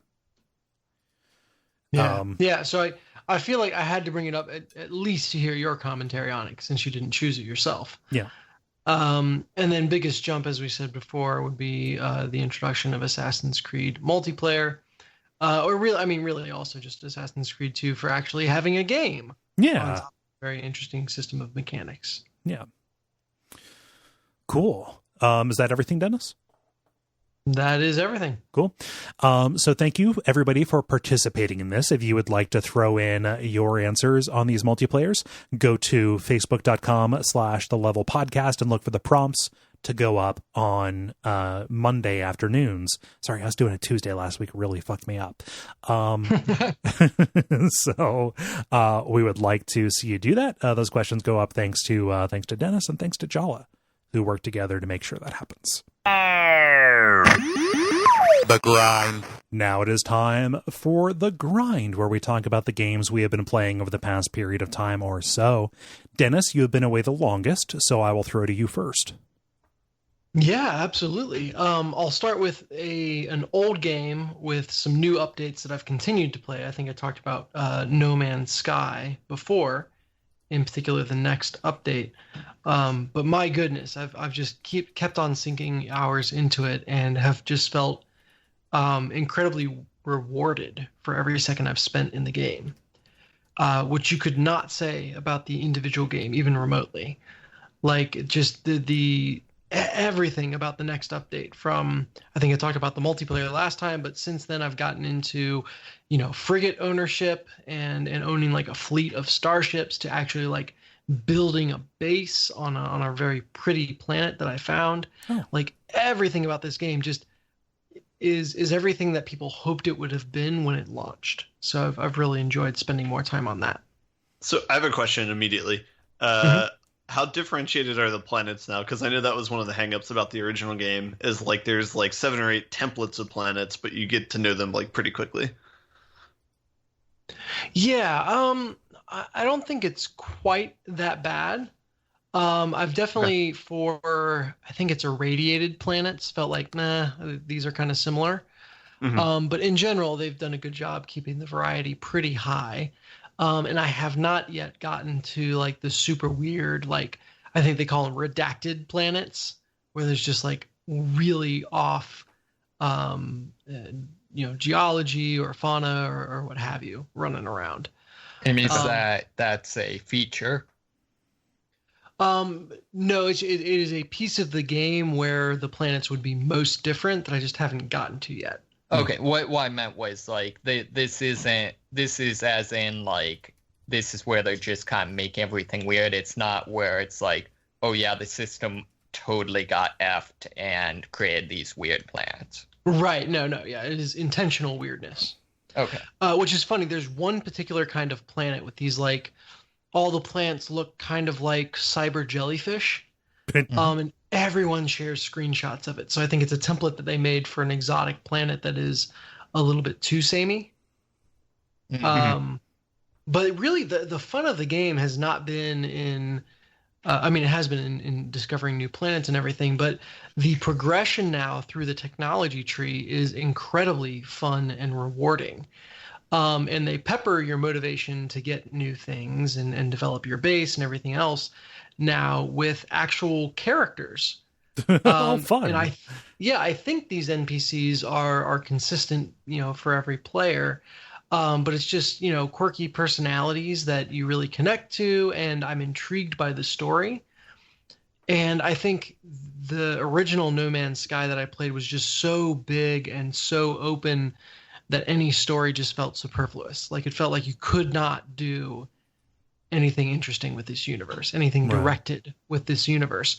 Whereas now with the next update and coming back to the game after a long, long time, it feels like there's, a little bit of intention feels at home in this universe. Yeah. And is welcome, and I'm excited about finding out what's going on with my robot scientist, or excited about finding out, or recruiting the next vessel for my Starfleet. Yeah. It's hard to put my finger on exactly where that line is, but it feels like the universe has crossed a line from super gigantic and big but meaningless to still super gigantic and big but having a little bit of meaning. And I think they forfeit a little bit maybe of that complete randomness that the original game had, that yes, you were truly stepping into this gigantic empty universe that did not care about you, which had its own kind of awe. To now they've put just enough caring, just enough quote unquote unique characters, unique in that they are designed and they are purposeful, which is almost like the opposite of unique because everyone gets them, to make it feel meaningful. Yeah. And that meaningful experience is one that I've found very, very rewarding. Nice. Yeah. Yeah, I mean, like, the sense that I got from the admittedly limited time that I spent with the original No Man's Sky was that most of what you saw in terms of characters or things that people that you interacted with were just kind of, for lack of a better word, species stereotypes. This is this particular kind of alien that has this particular language that serves this particular role when you just kind of like stumble across them. And they just kind of functioned as, ciphers for the mechanics, this is the box that you put all of your resources into to make this particular thing happen. Now there's, at least the directed characters that I've experienced, like, there's a little bit more to it than that. But that that sells short all the other kind of progression improvements that they made, because like I said, progressing through the tech tree and just discovering new stuff of what's out there separate from the characters has also been made more fun, more enjoyable. And I am excited to touch down on a new planet, etc. So nice. I've gotten to the point where I'm making enough money that I can legitimately buy the cool shit that I see. So that's probably a frustration in the I think I'm in the mid game now, so it's a frustration between the early and mid game. Is you start seeing all this really cool shit in terms of starships or guns or starfleets, and you're like, oh my god, that looks amazing, I want that, but it is just orders of magnitude outside of your ability to buy. I've finally started crossing into the range that when I see something really cool that I want, I can get that. And that's the best feeling in the game, is like, I happened upon this algorithmically designed starship that looks completely badass. Yeah. And I can pick that up. Why not? Yeah. I'll get it. So that's cool. And pro tip for anyone playing, if you don't know already, the way to get rich quick and legitimately versus using an exploit is to buy scanner upgrades of all things. Okay. So when you're on a planet, you can scan for the different animals and plants that you see, and it will give you a very limited amount of resources. So like call it 400 credits. But if you upgrade it with all the different scanners, you can instead pull down like 140,000 credits per scan. Yeah. And that just makes it trivial. Like visiting a new planet basically equips you, and scanning a couple things there equips you to buy anything that you want. Yeah. So from there, then you start building your Starfleet, which goes and does missions for you, which brings in more money. And so now you're basically hopping around the galaxy, being able to actually pick up anything that looks cool. And that is where the game starts feeling really, really fun. Yeah. So, yeah, I've sunk a ton of time into No Man's Sky and enjoyed every second of it. And I said we've got a co-op and multiplayer Slack channel that is effectively the No Man's Sky channel right there. Right. But what I said was, I just feel happy every time I've played that I saw the cool, weird stuff that I've seen. Yeah. So that's good stuff. Nice. Yeah. I mean, it sounds like they kind of made the game do a 180 for you. It's finally what everyone wished that it was, and it sounds like they're going to continue making it even better. So I'm pretty excited. And then the other game I've been playing is Zero Escape, Zero Time Dilemma. Oh shit! Yeah, no, that came out on PSN. That's correct. So this is the third entry in the series, and I think the conclusion to it. Correct me if I'm wrong. I think so. I know the director's working on a different non-related thing. Yeah, it's hard to say for sure. I think when I saw it came out, I kind of was like, all right, I'll do a Wikipedia dive to catch myself up on the plot, because I played most of Virtue's Last Reward and none of 9 Hours, 9 Persons, 9 Doors. Okay. So I did the Wikipedia catch up, read all the plot from the previous two games. It still made no goddamn sense, but whatever. Mm-hmm. And then jumped into this one. And sounds like you understand it perfectly. Exactly, yeah. In a way, it's the perfect vacation game. So this is a game where it's a combination of kind of visual novel and then escape the room puzzles. And the plot kind of centers around a lot of weird theoretical science, Schrodinger's cat kind of stuff. Yeah. Where you've got a team of people, or a group of people, 9 people, that are forced into this bunker and forced to make choices on who lives and who dies, while being completely separated from each other, or at least having 3 groups of people completely separated from each other. And so you're in this weird state, again, Schrodinger's cat, where you've made the choice whether to kill or not kill someone, but you don't know how it turned out. Mm-hmm. And there's a bunch of weird stuff happening from there. Right. So that plot advances. It's got a lot of characters from the previous games, which again, I was only passingly familiar with. But having spent some time with the second game, I would say that these characters, or these versions of the characters, are much more palatable than previous games.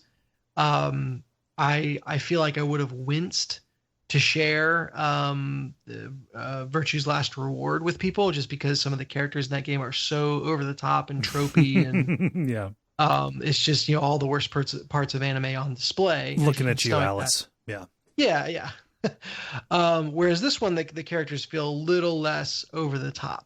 Yeah. And not to their detriment. It's still interesting people that have their quirks. It also, I mean, this works to its favor that the visual design is changed significantly. Completely. Yeah, like a shift. So Virtue's Last Reward had 3D generated characters, but they were mostly made to pose. And do the kind of the talking head dialogue. This has kind of more realistically proportioned characters that are developed and designed for like full on cinematic acting. Correct. Yeah.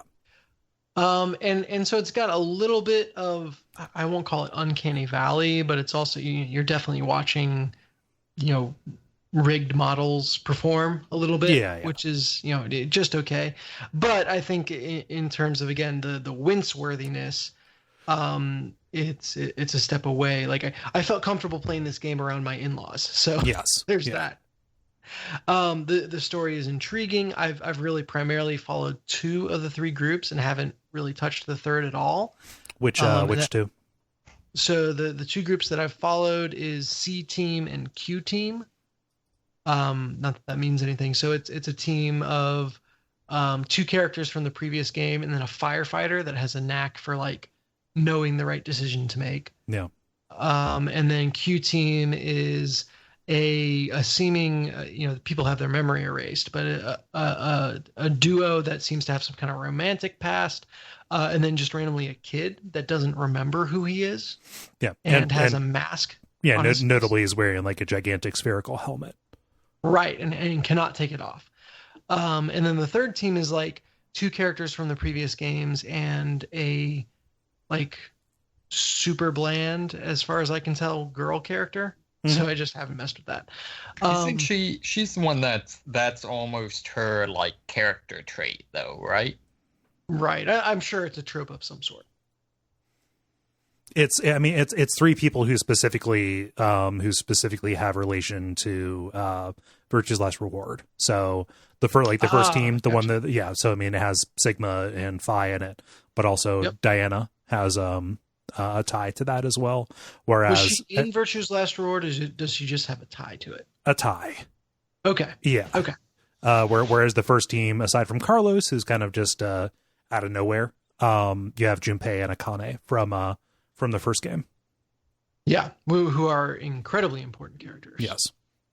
Yeah. But they're also very different. Their characterization is very different than it was before. Yeah, so it's interesting to see him I play with that when I've only read the Wikipedia article on the previous game. Right. So it's interesting. We'll see how it plays out. But I've enjoyed it. It was the perfect vacation game. It's like summer reading. It's like taking a graphic novel on the road. You've got it. So I'm about 10 hours in, and to the point where I'm kind of filling in the different timelines. Mm-hmm. That's the other big gimmick of the game, is that the base timeline kind of ends pretty quickly, and then you start getting into all the variants of how things could have gone down. / did go down. Yeah, and who knows? What do you think of that structure where it is explicitly as fragmented as possible? Oh, I love it. It's amazing. It's got this memento thing going on, only not as structured, where when you choose a scene to watch, you don't know where it is on the timeline. And it's only after you've watched it that you can go back and see where in the timeline and in what timeline it occurs. Yeah. So that's amazing. I absolutely love it. Yeah.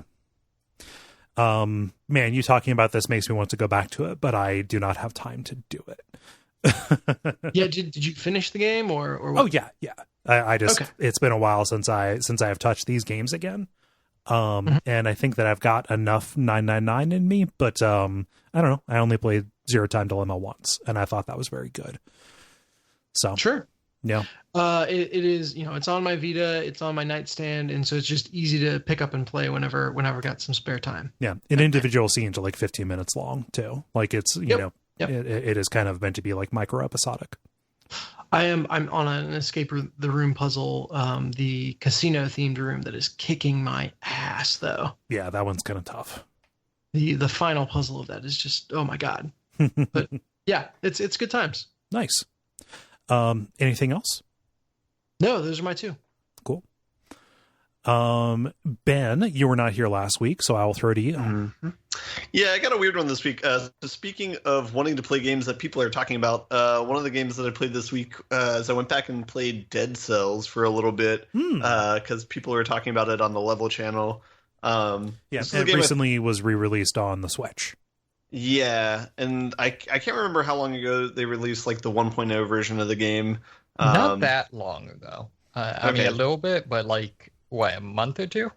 Yeah. Yeah. When a lot of people were talking about it last, it was in early access. Yeah, and that's when I played it, I think like about a year ago or so, maybe. but yeah, no, it's still fun. Still has the same sort of thing where it's still a roguelike, still a fun sense of progression. Forgot that you need to play it with a controller pretty much because the key for rolling around is left shift, and it's really hard to do with your pinky. The amount of times that you need to do it. Also, it turns on the sticky keys when you're doing it when in you're holding game. it down. Oh no! Yeah. So that's a problem. But yeah, once I figured that out and get on the controller, it's a lot of fun. They added a few different things. So one of the mechanics in the game is like there's certain parts of a map that you won't be able to get to until you've gotten a certain distance in the game or gotten to a certain level in the game. You'll like be able to unlock abilities that kind of retroactive. It's like a Metroid. That's what the word I was looking for. So it's like a Metroid roguelike, which is how everyone describes the game. Yeah. So anyway, I only spent a little bit of time with that, but it's still good. I don't know if I'll stick with it or not, but it's still a pretty fun game, and it's still pretty. It's like it's a similar feeling as playing like maybe like Picross or Sudoku, where you can kind of turn your mind off and just get in this like Zen state of like rolling around and killing people. Yeah. Yeah. Do you have I forget. Maybe I suspect the answer. Do you have experience with the Castlevania games at all? Not really. I've seen some of the older ones, like the one where the castle turns upside down, but it's mostly watching people play it, not playing it myself. So, yeah. Okay. Yeah. Was there a follow-up with that, or? No. I just, the games are kind of related in terms of the play, like it has been described as a roguelike Castlevania. And I just wanted to see if you had that context and could talk about it that way. So this was also actually the main thing I played because I have had my PS4 most of the week. And at least kind of my feel on it is has a lot of similarity. However, it's much faster paced and much slicker. Mm-hmm. So whereas particularly, I guess I'm saying the Castlevania series, as opposed to I don't have a lot of experience with Metroid, but the Castlevania series tends to be a lot of platforming and kind of being very tactical and kind of how you engage with enemies, that sort of thing. Whereas Dead Cells, by introducing particularly the dodge roll that has very generous iframes, it really allows much more of a action feel to it. Yeah, you're basically invulnerable when you roll. The agreement is like if wherever you end up on your roll, though, if you're in the danger zone, you're gonna get hit. But yeah, and then there's a number of other like weird kind of mini features that for example, it actually takes the regain system from Bloodborne, and it never actually tells you that that's a thing, and it isn't nearly as significant to it, but it is there. Similarly, what's the regain system? So where if you get hit by an enemy, if you immediately attack them, you can regain some of the health you lost. Yeah. So it's a way to encourage aggression through counterattacks. So that you don't turtle up. Oh. Is that like baked into every game, or is that like weapon specific or is like a random ability you can get? I think that's baked into every game. Okay. In every game you play of Dead Cells? Yeah. Okay. Yeah. Similarly, there's things like if you kill, I think it's like 5 enemies in rapid succession, you get a buff to your movement speed. Things like that. There's just like a lot of little features in it that give it a little bit more of an action-y feel. Yeah. Here's my question. Are you making your build decisions about what kind of character or what kind of aptitudes you want to have within each individual run, or are you is your progress contributing to an overall build that you take into all of your runs? It's within each individual run, because like the weapons you pick up are randomized, and so you have like basically like three things that you can improve. There's like red, purple, and green. Or like red's like aggressive, purple's like your secondary things like turrets, and green's like health or defense like shields, which I've never used.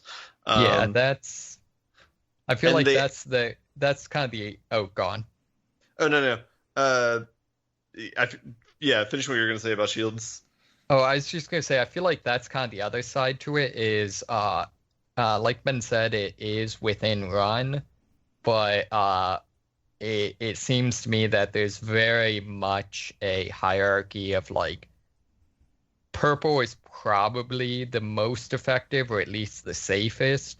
Red is generally the most all around, the most kind of solid, and then green is just worthless. Yeah, the idea is like purple, you can kill enemies without actually being there, which is pretty safe. So just throw a couple turrets, whip them from afar or something, and then it's no problem. Yeah. But red can be really strong, but you have to be next to the person to kill them with it, so that's why it's a little bit riskier. Yeah. Although I do love, you can, after each level, you can unlock what they call a mutation, which is more or less like a perk, and there's one for brutality for red, that after you kill an enemy for I don't know like 5-10 seconds, you it dramatically increases your DPS damage. At low levels it doubles it. That probably at like high levels it's probably increases it by 25%, something like that. Tapers off. But but the end result is that as long as you keep moving, it allows you to kind of do defense by offense, out DPS enemies before they have a chance to hit you. But at the same time, that's not going to protect you from like projectiles or traps, so you have to be going as fast as you possibly can while not messing up. Yeah, they do. They take a page out of like the Doom book where they have the enemies that fire from you, even if you're not in the same room as them, to force you to like keep moving to get to them to attack them. They also added a new mechanic in that they didn't have in the alpha that they have in this one, where weapons will have possibly two colors to them. So like the given turret might be like 2/3 of the way purple, but then also have like a sliver of red in it. So if you upgrade red, it'll slightly buff that as well. In addition to so that was something that was new. And they've added a lot more story line to it. There's a couple more NPCs which are kind of entertaining, and then you'll periodically find kind of lore items that you can inspect that give some background on the events that are going on. They'll have like notes from like the prison master to his guards or something. Or I don't know what to make of some of those, because a lot of them are kind of weird. Like there's like one secret area you go to where there's like it's like a tunnel, and it's like, oh, maybe a kid could fit through it, and then it doesn't follow up on it ever. It's like, oh, okay, can I get a kid or something? Or like there's just like a lot of weird things like that.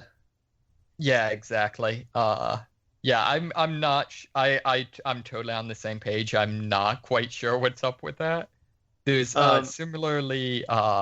There's a number of instances where it breaks the fourth wall. For example, if you get far enough, you can eventually find a guy that will reforge your gear and basically re-roll the random stats.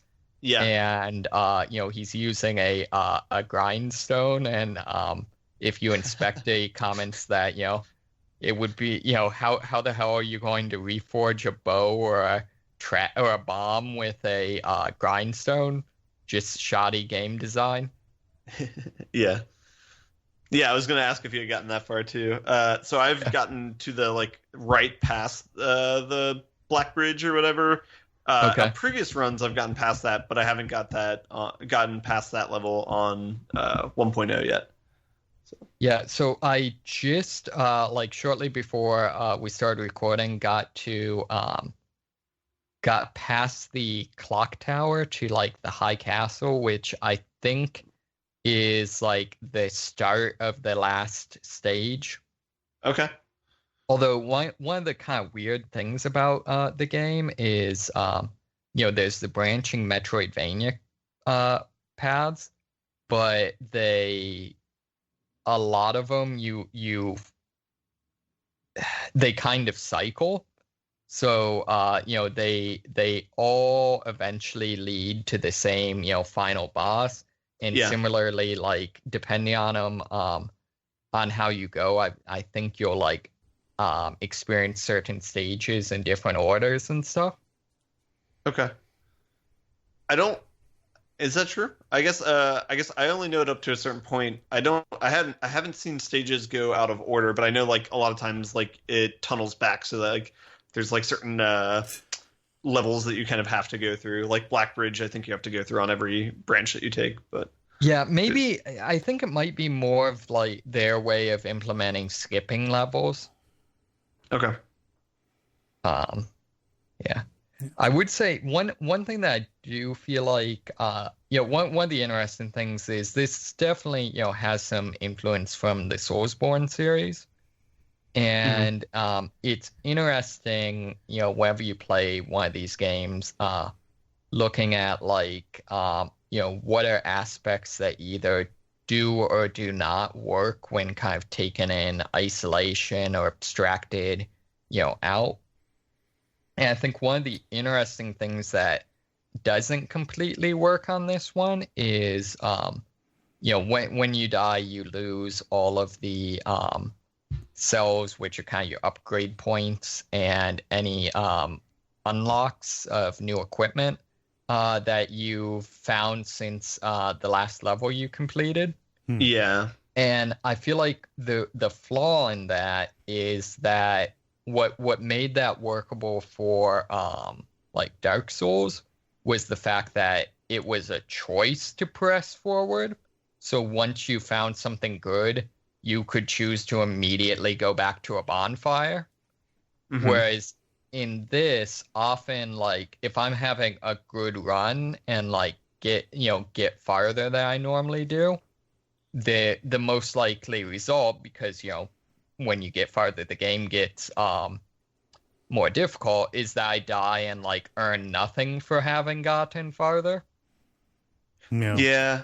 I kind of see the way it affects the gameplay is like on longer levels, like the ossuary is the one I'm thinking of, is if you get a bunch of like dead cells early on in the map, then it kind of puts more pressure. It's like, all right, I can't fuck up. I need to get to the end of the level so I can actually spend these and make it valuable. But I agree that like it's much more limited how they use it in this game versus something like Dark Souls, where it's not as like high pressure in this game. It doesn't matter. Even if you lose, it's not a big deal. Like you can just go on another run. Sure. Yeah. I do like the addition. They added legendary weapons with 1.0, where and I've only gotten one of them, but it was like heads and shoulders above any of the other weapons that I had at that level. And then similar with the forge that you can unlock that you were mentioning before, you can increase the probability of like getting legendary weapon drops, and that's like a permanent upgrade. So that was kind of like an interesting addition that I hadn't seen. So. Although it seems like the ability to upgrade to get that is just so end level, so end game as to be almost meaningless, because it's like to get any, at least as far as I can tell, in order to get any upgrade to your chance, you have to invest 1,000 cells. Yeah. Which I don't know exactly, but like, I've played, a number of hours, say, I don't know, at least say 5-6 hours, something like that. And I've maybe spent like 200 cells, 300, something like that. Yeah. That's actually probably even a pretty conservative estimate. So that's one thing that I feel like is a little odd. Far out there. Yeah. Yeah. Yeah, I know. Like I would say, and part of this is probably maybe me not entirely being the target market, but I personally think it would be helped by having more permanent progression. Okay. But yeah. Yeah. Yeah, that's a tough balance to walk. Yeah, definitely. Man, you guys are making me want Dead Cells a lot right now. That's how I good pulled game. this entire weekend. It's very tempting because it's on the Switch, and that is the perfect way to play these kinds of things. So I'm not sure if this is now all the time or not, but it definitely works with a PS4 controller. I don't know if that's just standard or if only certain games work with PS4 as opposed to Xbox controllers. So I can speak to this a little bit. I don't. Well, so I downloaded the program. It's like DS4, I think, to run a PlayStation 4 on PC games, and that will make your controller work for like most any game that you have. Okay.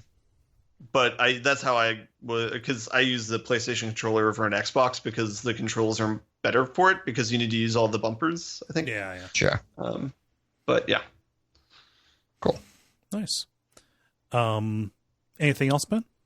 Yeah, I got two other small things. I won't talk long about them. I started playing Divinity Original Sin 2 with one of my friends back in Cincinnati. Nice. Because he picked up the game. So I'm doing another run on that. So I think I have 3 runs going right now. Two-player runs and 1 solo run. That game's still pretty fun to play with multiplayer, though I think I found like a good class to play, and I haven't seen little argument to go away from it. I'm still lone wolfing summoner, and like I still don't see an argument to go away from that. I've like of all the other classes that I've seen so far.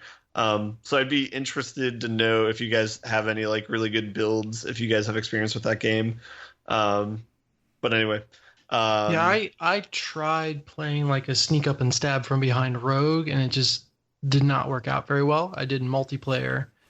And unfortunately the person I was playing with had kind of this like create area of effect damage that I kept on getting caught and stunned in. Just did not work very well. Yeah, that could be like a bad pairing, but yeah, I tried doing a rogue, and I think I tried doing an archer at one point for some of my initial run throughs, but yeah, it didn't seem as well balanced. Like it didn't seem like they're putting out as much damage as other classes. Anyway, the other game that I've been playing is I've been continuing to play Octopath Traveler. I'm still at like around the level 3, level 4 quests for party members. There's a couple like roadblocks that I'm at right now, so I can't remember where I was at before, but I can beat some of the characters' quests, but there's I think one quest in particular where the boss, like I don't know how I can beat him. There was one boss that I beat like this last week, but it was just like such an annoying boss. So again, this I'm turning. I feel like I'm.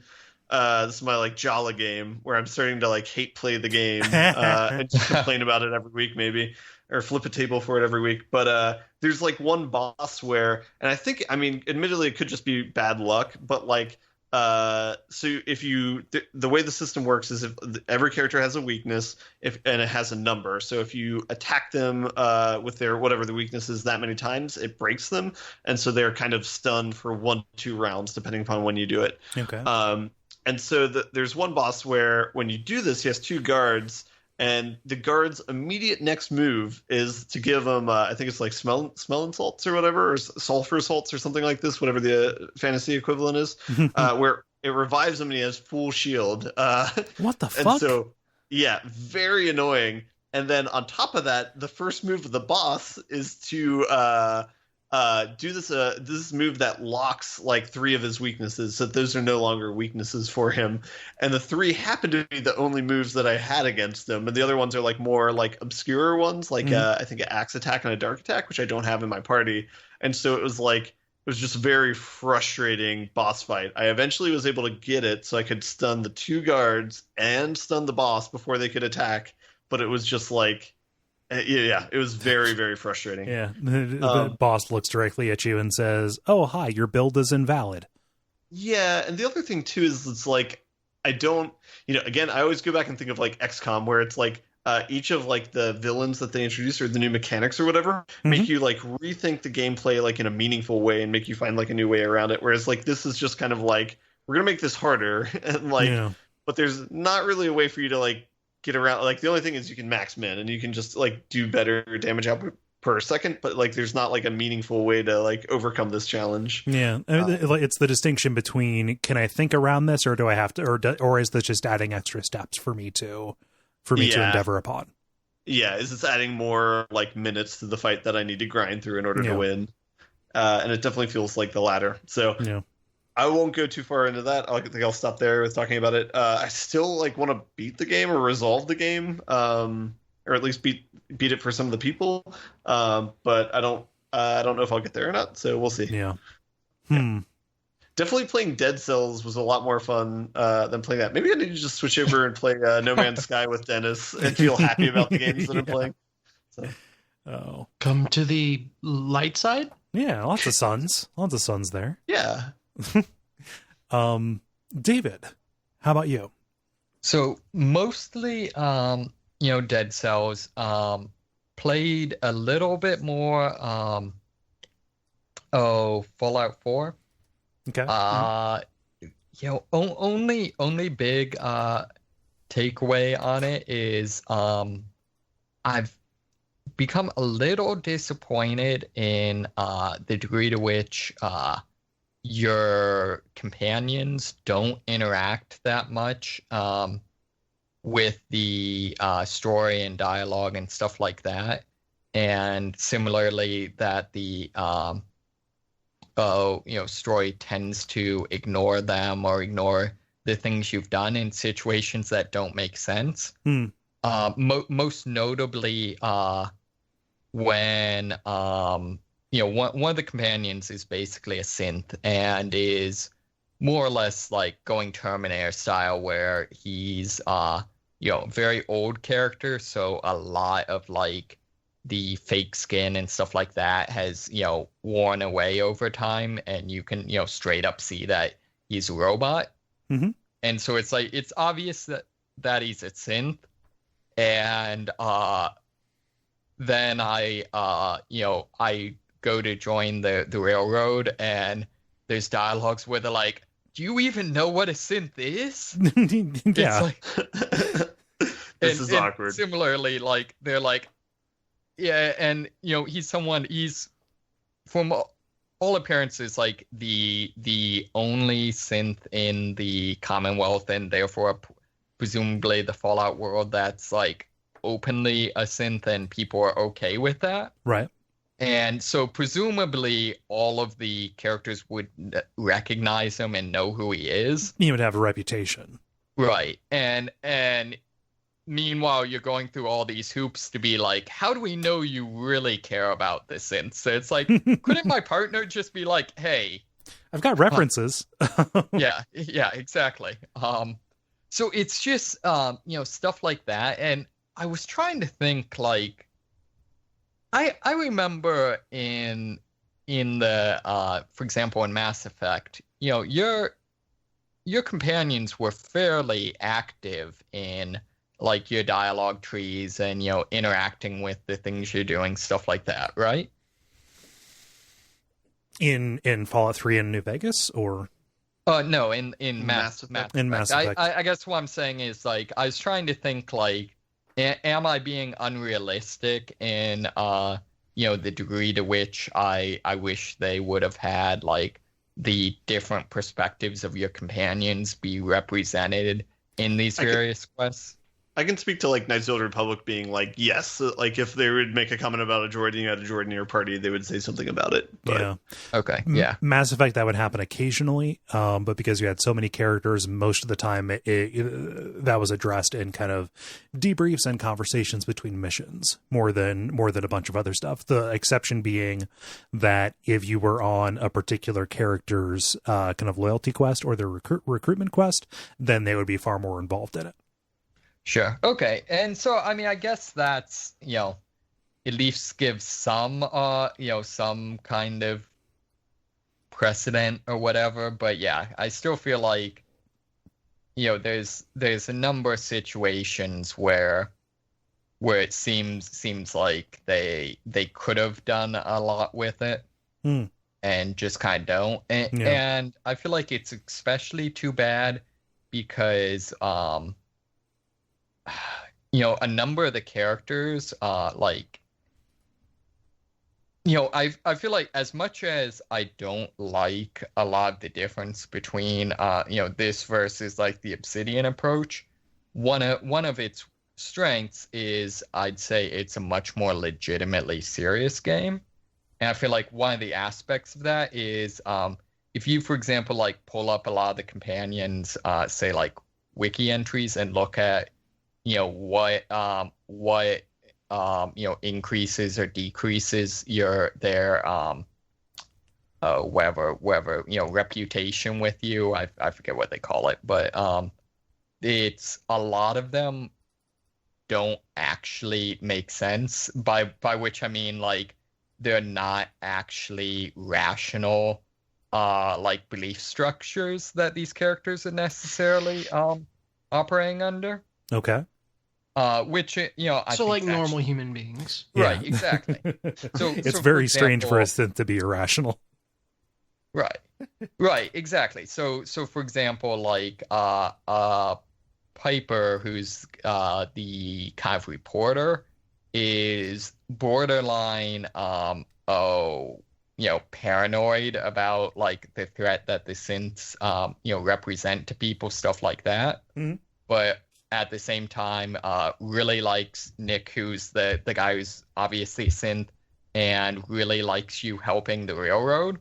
And I feel like it could have been interesting for like the characters to have to wrestle with some of that, what do these different conflicts say about my belief system and that sort of thing.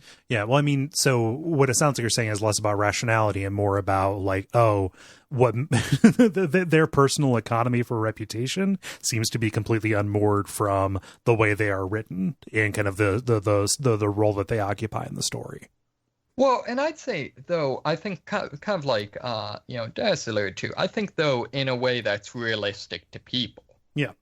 It's, I don't know, not to go too much into it, but, and I don't think there's any characters that are quite like this, but, it's sort of like, you'll experience, meet sometimes people that are like, say, like straight up racist that have like black friends that they really legitimately like. And they will remind you of that fact. Yeah. Well, I'm not saying that so much as saying like the truth of the matter is that like people's belief systems often aren't entirely logically consistent, and that's interesting, and they don't really go do anything with that. Yeah. So it's never remarked upon. It's never that this reporter character fears the threat that synths represent, but over the course of the story, over the course of your reputation with her, if you kind of fill her with those particular kinds of points, then she comes around and says like, oh yeah, I was prejudiced before. Like I just didn't understand because I wasn't exposed. This is a good cause and I'm happy you're helping it. Right. Yeah. So weird. So yeah, I mean, and I say that, a lot of that kind of coming from, sort of I'm, doing analysis of the game or, whatever. So I'm talking about the things that are kind of weak, but like, I think the game's a good game. Like I am very much enjoying it. So I want to make sure I say that. Like, yeah, I think that's coming through. Yeah. So good stuff. But yeah, that's pretty much been it for me this week. Cool. Dead Cells and Fallout 4. We're getting up on time, so that makes it good that I have very little to speak about. I've not picked up Mega Man X7 again. I intend to. It just hasn't happened because I've been very busy, obviously, with personal things. Also, I have played and streamed Silent Hill 3, but I have spoken at length about that and why it is a masterwork, and people can just go watch that if they want to. What are your thoughts on 3 versus 2? I think that 2 is a more monumental work, and 2 is definitely like just more successful as a self-contained, just masterwork of story. I think that 2 is so good that you almost have to exclude it out of any kind of analysis of the other games, because I think that it can be used as a cudgel against any positive thing about any of the other games. I think that 3 is a more proper sequel to the original Silent Hill. It doesn't just return to the setting, but it logically follows upon the story, and weirdly enough, it feels necessary. It doesn't feel like the common insult lodged at this kind of thing would be fan fiction. It doesn't feel like they're grasping at straws. It deals with characters and concepts, and consequences that develop in the time between the original Silent Hill and Silent Hill 3.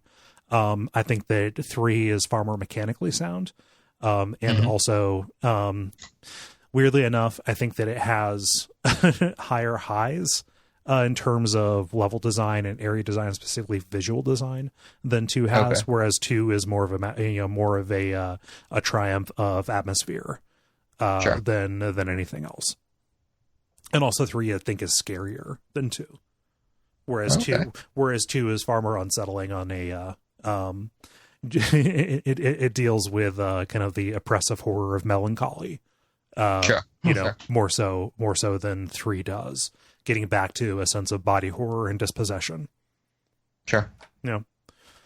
This is all reminding me that I believe I still have your physical copy of Silent Hill 1 on disc. So if you've ever wondered where that is, I got drunk. That's absolutely true. I think you've had that for 6 years, Dennis. Oh my gosh. Yeah. How have you let that happen, Cole? I have a digital copy of Silent Hill 1. Oh, okay. All right. Yeah. So there's that. I talked about 3 more than I intended to, but the one game that I want to talk about, and this is more of a recommendation for everybody, if you are able to, check out the iOS or mobile game, Holedown. Wait, what is that? I saw this name, but I don't know anything about it. Yeah. So enlighten me. Okay, so Holedown, it is a new game by the team that did Rimmed Capsule. Ben, you'll recognize that. I believe you played it. It's like an abstract. It is like an abstract, almost like space station sim kind of thing, where you're like building up platforms and managing their resources and stuff. It's spelled in a weird way. It's like RYMD KAPSL. Yeah. I vaguely remember this. Yeah, and you choose like basically what buildings you pick on or something like that, and they have different functions. Yeah, this is far more simple, to the point where I feel like if Holedown was a little bit more involved and a little bit more and just honestly lengthy, I would say that it is a successor to Peggle in a lot of ways. So what you're doing is you are trying to bounce balls off of little blocks that are mostly shaped like Tetris blocks, as you are kind of going down this long kind of tunnel. This is a very difficult game to describe because it is mostly about the feel more so than what you are doing. Like, it's 2D, you like your balls start out in the very top of the screen, between each throw, and then your balls drop. Yes. Well, you throw them. It's a very forceful. Can you spell the game, by the way? I cannot find it. Holedown, HOLEDOWN. Okay. All right. Sorry. It's just Google is not turning up anything for this. So, okay. Sorry. Yeah. I learned about it on Polygon, which talked about it like, oh, this is the hot new thing or whatever. Between each throw, the blocks kind of advance upward, and each block kind of has a little health kind of count, that ticks down once every time a ball hits it. The trick of this is it is entirely about managing the angles of your bounces to kind of set up these very long chains of ricochets, and the balls speed up as they bounce around. which makes it very satisfying. So like you will watch and you will plan out a move where like, okay, I'm going to fire at this block. And I know that they're going to bounce away after they hit it, but I'm going to get rid of this block that is posing an immediate threat to me. And after that is going to ricochet down into kind of a self-contained box, through a hole at the bottom of these, and they're just going to bounce around in there and soften everything up. If you've played Arkanoid or Breakout and the absolutely wonderful feeling of breaking through the top row and having the ball just kind of bounce around up there and take out all of the blocks from the top without you really having to do anything, that is exactly what this game is all about. It is all about that feeling. All right. Can I interject with something? Yes. There's a game that came out like a year or two ago called BB Tan. That was it was exactly like this, but it had like mods and stuff that was like goofy over the top things. Like you could fire triangles instead of those. You could fire like the sun. You could fire like I don't know. It was weird, but yeah. Oh, I had no idea that this was a clone of something. I literally just learned about it from that article. Everything is a clone of something. Yeah, that game was very addictive as well. So I understand liking this game. Yeah. And as you go, you get these crystals that let you get unlocks. And the final stage that you get is just an unlimited mode. All of the stages are randomly generated, but their difficulty is kind of determined by density of blocks, but also the health of the blocks. Or just, how durable they are. And yeah, it is a real snack of a game. Once you pop, you cannot stop. I'm not advertising. I'm just talking about how much time I've lost to this thing just by like, oh, well, I'll just play this until this podcast episode is over. Well, there's a new episode that's already started, so I'm going to do this. It is a very, it is a compulsion. Yeah. Holedown. Luckily, it is quite possibly the most unsearch engine optimized game ever.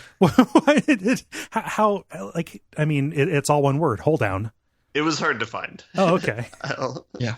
I will attempt. Yeah, I just found it. Oh, okay, I've seen this around. Oh. Yeah. It's also super cute. So, are the little pill things, are you shooting those?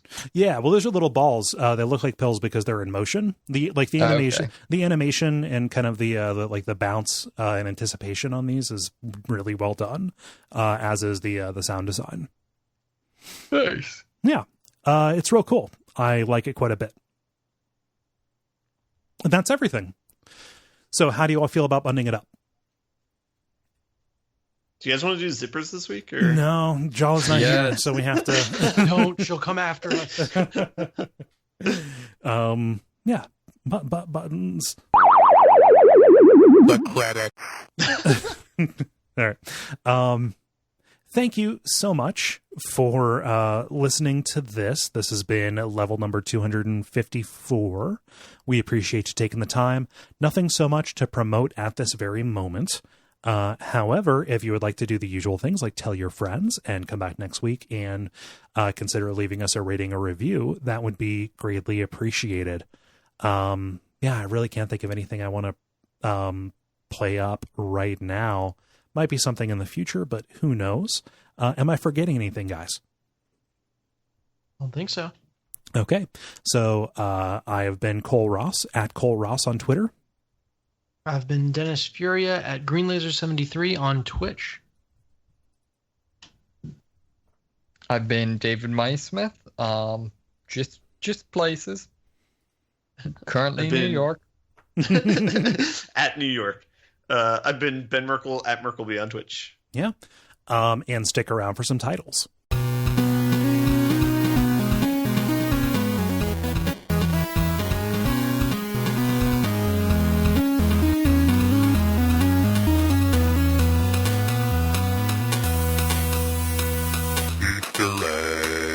Okay. I have two. I have Denbis and Barkmüter.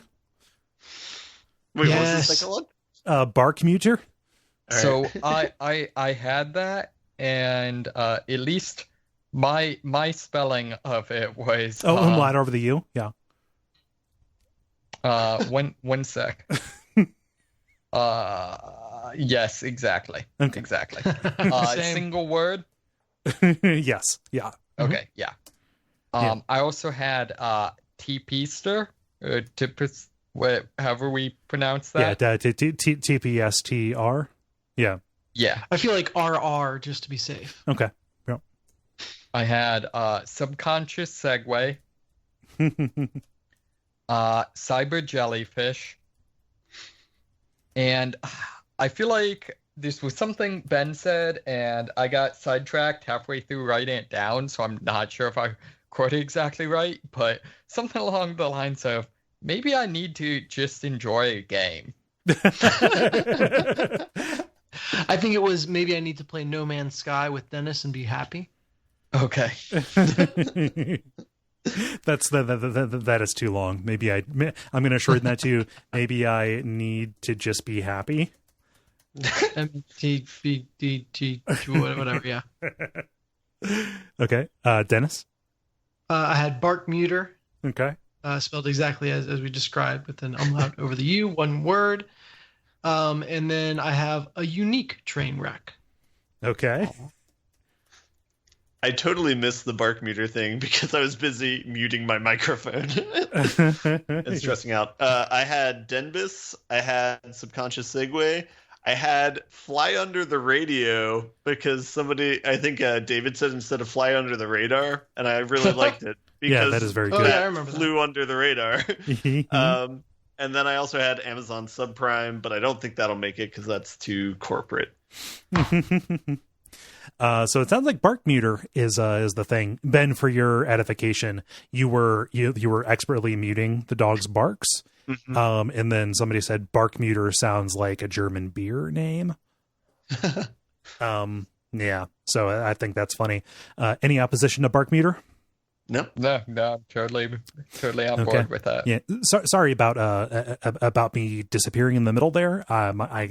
Somebody rang my doorbell and it was my downstairs neighbors introducing themselves at 9:45 in the evening. Did they do it by blowing smoke in your face? No. All right. They're nice. All right. Yeah, they're a smoker. very nice. I think the person that I talked with was somebody who was helping her move. It's an older woman. Okay. Yeah. So to be clear, I want to say that I'm going to be gone in a second. Being a smoker does not make you a bad person. But smoking inside and making you affect like other people's areas, that's not great. Yeah, it's a little bit of a bummer. Yeah. Okay, cool. Well, I'm going to go. Take care, everybody. Yeah, have a good night. Take care. Bye. Have a good week, guys. See ya.